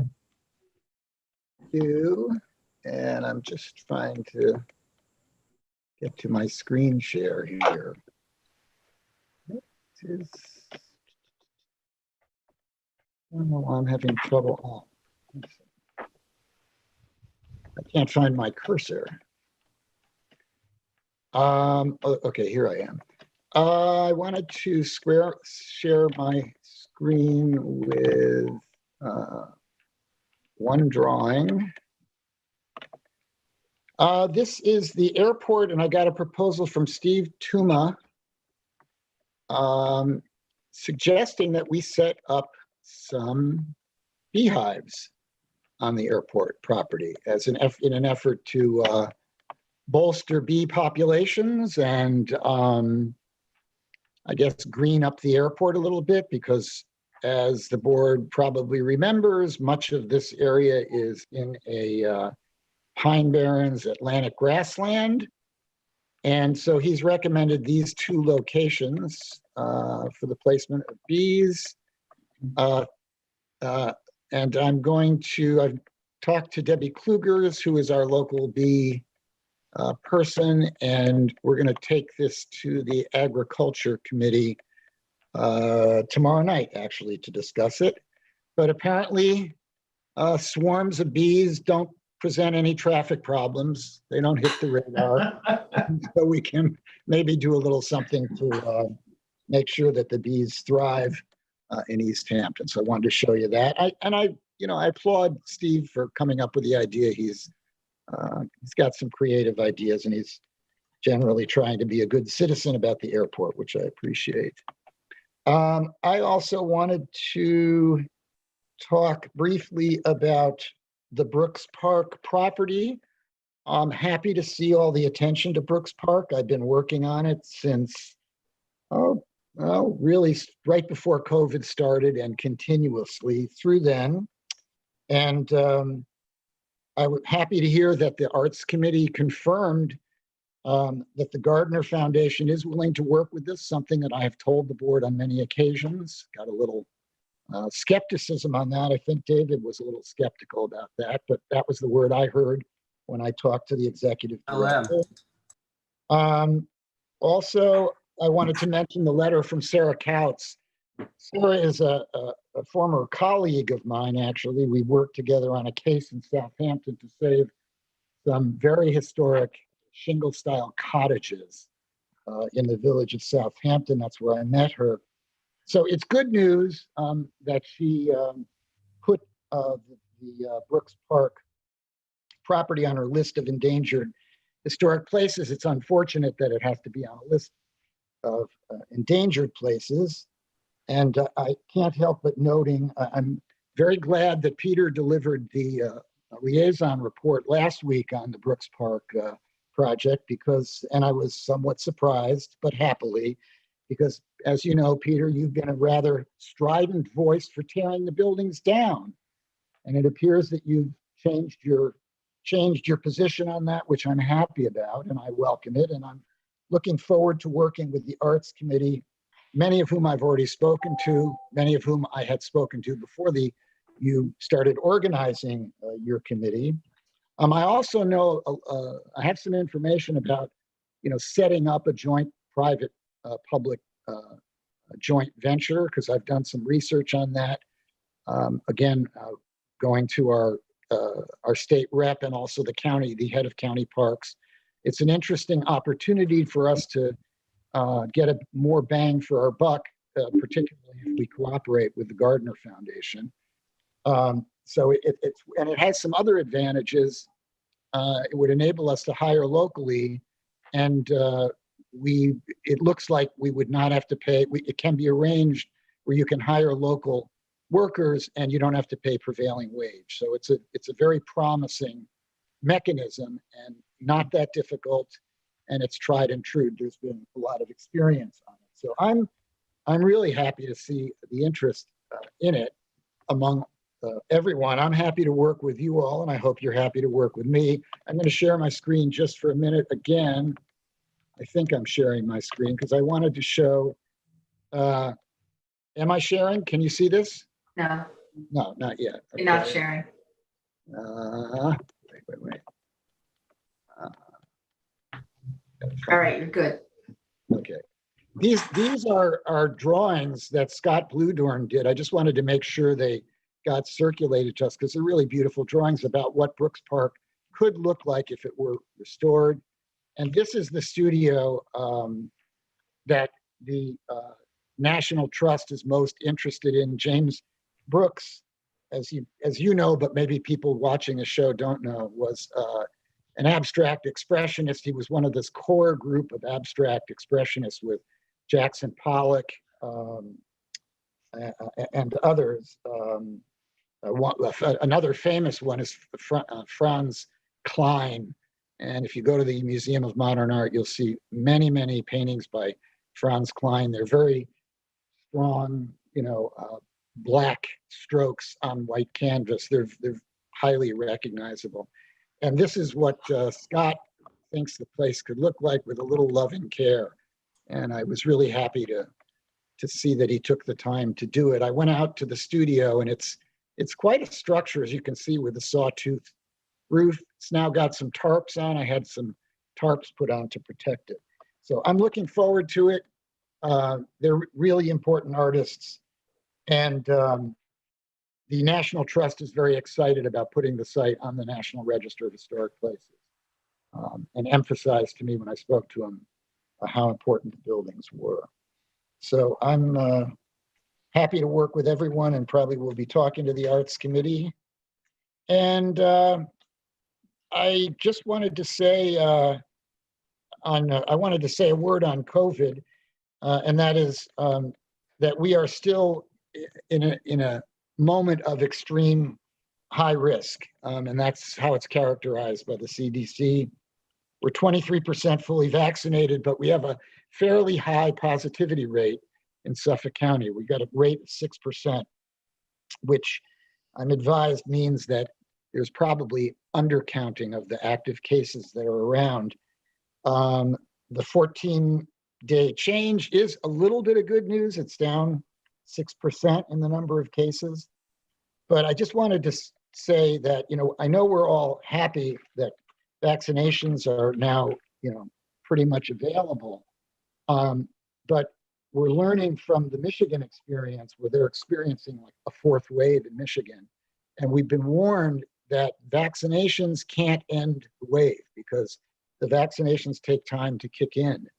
So we still have to be careful to protect ourselves from a new wave, because if it starts, it's not going to be stopped by vaccination. It has to be stopped by the same kind of restrictions where we stay at home, and I know nobody wants it. But I'm hopeful for a better summer, but I think I wanted to give something of a warning about that. And I think I wanted to mention that the health department is doing water testing around that abandoned Bullpath landfill, which has been there for years. And they're looking for, among other things, they're looking for PFOs.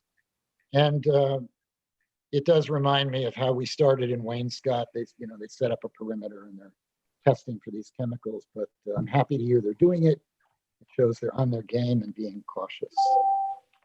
And I think that's about all I have for today. Hey, Jeff, I'm just curious because I noticed your inbox had over 2,200 emails that you haven't opened yet? No, I say you don't mark them as read. Again? Is that what happens? Screen share again? A lot of times I mean, I have 67. I thought that was high. Number 9. Both of my phones have huge backlogs, and because I like to refer back, basically. And no, I can't promise I've read every email, but I've got. But thank you for sharing. Thank you for sharing. I get criticized from my family for having 67. Well, I don't know if you do it, but oftentimes I read them and then mark them as unread if I think I might need them again because they're brighter on the screen. But maybe not a good habit, but I don't print out a lot, so it's easier to carry them around on the phone. But I do archive, but I don't like that much because then they're harder to get to. And I have to archive about 4 times a year because It used to be less. because I get that many emails, and if I don't, there's no room for new emails. Yeah, I know I've had it happen too. But then But if you don't archive, then how do you? Right. You gotta be able to archive to access it. Yeah, otherwise, he's making your inbox larger and larger and larger, right? Yeah, well, I'll do that for a while, and then it sort of is inevitable. Well, then it won't take anymore. Okay. I am going to be teaching a class on email efficiency. But not spelling, right? You got me there. You got me there. I tend to type fast on a tiny little. I confess error. Well, if you're done, Jeff, I'll give my report. Unless Kathy has anything. Yeah, give me a minute. Yeah, I'm done. Thank you. Okay, thanks, Jeff. We had a brush fire that turned into pretty much a forest fire on Saturday. The blaze broke out. The fire departments were notified around noon on Saturday. Burned between 15 and 18 acres in a remote section west and north of the airport. It seems to have initiated actually on the gun club property beyond the rifle range, and then spread throughout that region. There were multiple agencies called out: Bridgehampton, Sag Harbor, East Hampton, and Springs also pitched in, as the East Hampton also had a house fire call at the same time on Field View. The responders did a great job in putting out the blaze. We've had very dry conditions lately. It was mostly a low running brush fire, but they had significant issues accessing that region given the very poor condition of Town Line Road. I spoke with Chief Terza in a debrief afterwards, and he explained that much of that road has really become very rutted, and that they actually had equipment get stuck there. They had trouble bringing in backup first responders and medical folks, who luckily they didn't need the medical folks. No one was hurt, but they generally have those assets on site. So I've contacted Jay Schneiderman, my colleague in Southampton's office, to talk about a joint effort to do some repairs to that jointly owned roadway on our town border, which is north of 27 and adjacent. That is an area that is quite remote and doesn't apparently meet the specs now for first responders to be able to gain access. So we're going to take a look at that. I'm very grateful to all who responded. We're very fortunate to have so many volunteers who help keep us safe at times like this. There was a vote recently after negotiating for on and off for nearly 2 years with the CSEA union. There was an agreement reached. A memorandum of acceptance was signed by both myself and the union president. The CSEA just voted to ratify that contract MOA with a 74% support. We'll have a resolution on for Thursday night for the board to vote to ratify that. It includes a time period covering January 1st, 2019 through December 31st of 2023. There will be some lump sum payments for those first 2 years, 19 and 20, which have passed, and the average wage increase retroactive from the beginning of this year is roughly 2.5% annually through 2023. And the amounts are, a balance really between rewarding the work of town employees base while being mindful of the taxpayers. And, we think all parties involved are, I think, pleased to be at this point. This was possible due to sound financial management. And as the board knows, we just had the payment of the very last deficit financing bond. That financial crisis is part of the reason why the town employees did not get a regular wage increase during those early years. We're not able to make up that difference all at once, but we acknowledge that there needs to be movement in that direction, and this agreement reflects that. It also affirmed management's right to regrade positions which had been previously contested. It also would allow for merit pay, which was anticipated in years 2019 and 2020 to be paid as that was expiring in 2018. We're very happy that those folks within our employment who really excel have a method to be rewarded directly for exceptional work. So I'm very pleased to announce that, and we look forward to the board supporting that vote on Thursday night. Jeff talked about the positivity rates, and I'm not quite sure where you're getting your numbers from, Jeff, but the numbers from the county health department are running at 4.9% positive of those tested. At this point, 37.2% of the county population's been vaccinated with at least one vaccination dose. That's 550,000 plus people. We will be having a second dose clinic at CDCH for those who received their vaccination on 3/27, almost 3 Saturdays ago now. So we'll have that second dose clinic. We're also trying to secure an allotment for a first dose clinic that same afternoon. We have had the website was down earlier, being reworked. It's live again now. You can go to ehtownvaccine.org, which will take you to a webpage on the town's website, or you can go directly to the town's website, ehamptonny.gov.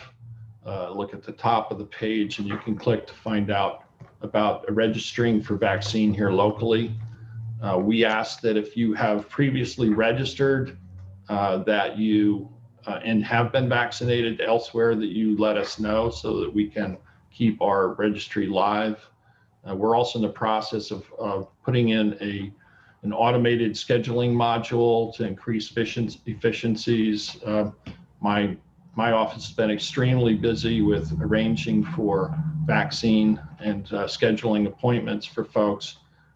That's something that we hope to automate and moving forward, and maybe as soon as this next vaccine clinic. There have been concerns about access to vaccine, and we've tried to prioritize our seniors early on. We've worked directly with Human Services Department, and I thank you, Kathy, for your assistance with that. We've had Human Services staff help seniors who didn't have access to find appointments, if they didn't have internet access or having trouble scheduling appointments. They've assisted in that. The East Hampton Library also provides that service as well. In addition, we've contacted a number of seniors throughout town and arranged to help them get appointments either in Southampton or at our site. We've to date vaccinated thousands of people now at our location, and hope to continue to do so. But one of the concerns we had about access is that there are a certain number of people within town who are homebound, and due to physical conditions that are unable to even leave their homes. So at a recent vaccination clinic, I was talking to a doctor in Southampton, Dr. Ashley. He actually is a Montauk resident, bringing him my concern. And so we are working together to set up a in-home visit with vaccinations to those who are unable to travel outside their homes. Our Human Services has been helping us collect a list, or you can contact my office directly at 324-4140. That's 631-324-4140. We hope to be able to start giving vaccines in home for those folks as early as this Saturday. So again, if you know someone in the community who is unable to leave their home due to medical conditions, mobility issues, let them know about registering with us, have them contact our office. We had a meeting of the Amagansett Citizens Advisory Committee last night. The discussion centered around a postcard to poll Amagansett residents about home delivery of mail within the hamlet. There's been a move to try to get home delivery So the postcard has been completed. The draft has been made. It's going to the printer. They had raised funds to cover this mailing on their own. So that would likely be circulated the end of April, early May. And again, to poll residents and get them to sign on to the petition to get home delivery. There was discussion of the parking regs in both the newly renovated parking lot and the new lot. Review of those discussions or restrictions rather. There was also interested status update on the security cameras and the signage, and also the long-term parking enforcement and parking in the lots generally only enforced during the months that we have TCOs. In the off season, there's less demand, but the parking lot will also prohibit the parking of commercial vehicles and trailers. Overnight parking is allowed in certain sections with up to 72 hours in some particular locations to allow for people to utilize the jitney. But off season, there's concern about perhaps people abandoning cars there. So there is some interest in monitoring the enforcement of those rules going forward. There was a brief discussion about the uptick in garbage found along Bluff Road and especially Route 27 near the stretch. And the state highway has adopted a highway program, and so we'll be reaching out to their sponsors who have adopted that section to let them know that they might want to get out and start collecting some of the garbage, start to look shabby there. Also, there was a report by Michael Cinque about fire department affairs, relatively quiet month for Amagansett. He did also announce that Bill Beckert is the newly elected fire chief. Congratulations, Bill. Michael Jordan reported on the management plan discussion at the Nature Preserve Committee on the 555 property and updated those discussions with the group. Last night, I also participated in a online forum panel discussion with the newly formed East End Caterers and Events Council. It's a group of local caterers and events business owners, including Debbie Geppert, Christina DeSanti, John Kolenko, and Steve Clark, who participated along with East Hampton Village Mayor and myself. The discussions and concerns over the overly restrictive occupancy levels on catered events on residential properties, limited to only 25, whereas commercial venues are allowed into the hundreds. Most of the catering business out here does occur on residential properties. And as I've stated before, the disease really doesn't care who owns the property. It's the method of operation and the protocols that are followed that are important. And we believe that this is such an integral part of our local economy, employs so many students and others who helps that local people have extra work on weekends, helps them be able to pay their bills, mortgages, college tuitions. And it's not just caterers, it's the florists, it's the musicians, it's the parking attendants. It really has ripple effects throughout our economy. And this is an absolutely critical time of year when most summer events are scheduled. People need to make decisions about weddings, et cetera. And, we've lobbied the governor to give clear guidance on what's allowed. There was a little bit of a discussion also about beaches. The beach regulations have not been lifted and changed. Those guidelines don't allow for special events. Catering under our code on the beach is a special event. So while beaches have been deemed non-residential and eligible under that classification. There's been no change to the beach restriction, which is contrary to that. So we're trying to get the state to respond and update those restrictions to be more reflective and more fair throughout the economy. We think that caterers, professional caterers, whether they're performing their duties on a commercial property or residential property, are still the responsible parties and should be treated such and fairly.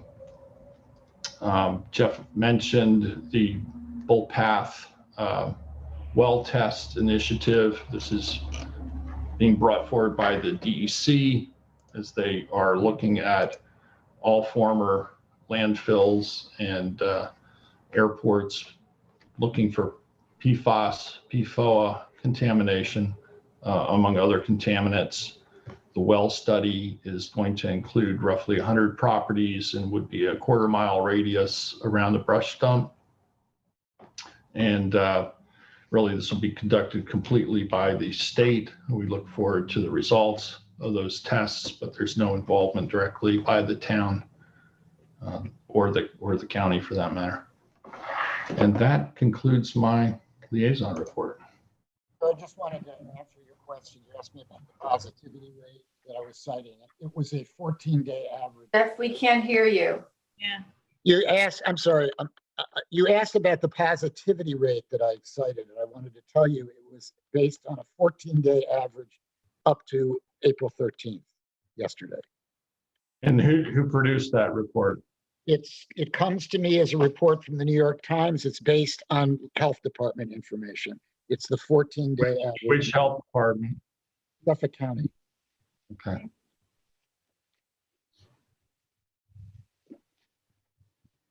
So I'm confused and a little concerned that the numbers you're giving are not actually what the health department released, particularly with regard to the percent of folks who've been vaccinated. I think you gave a number in the 20%.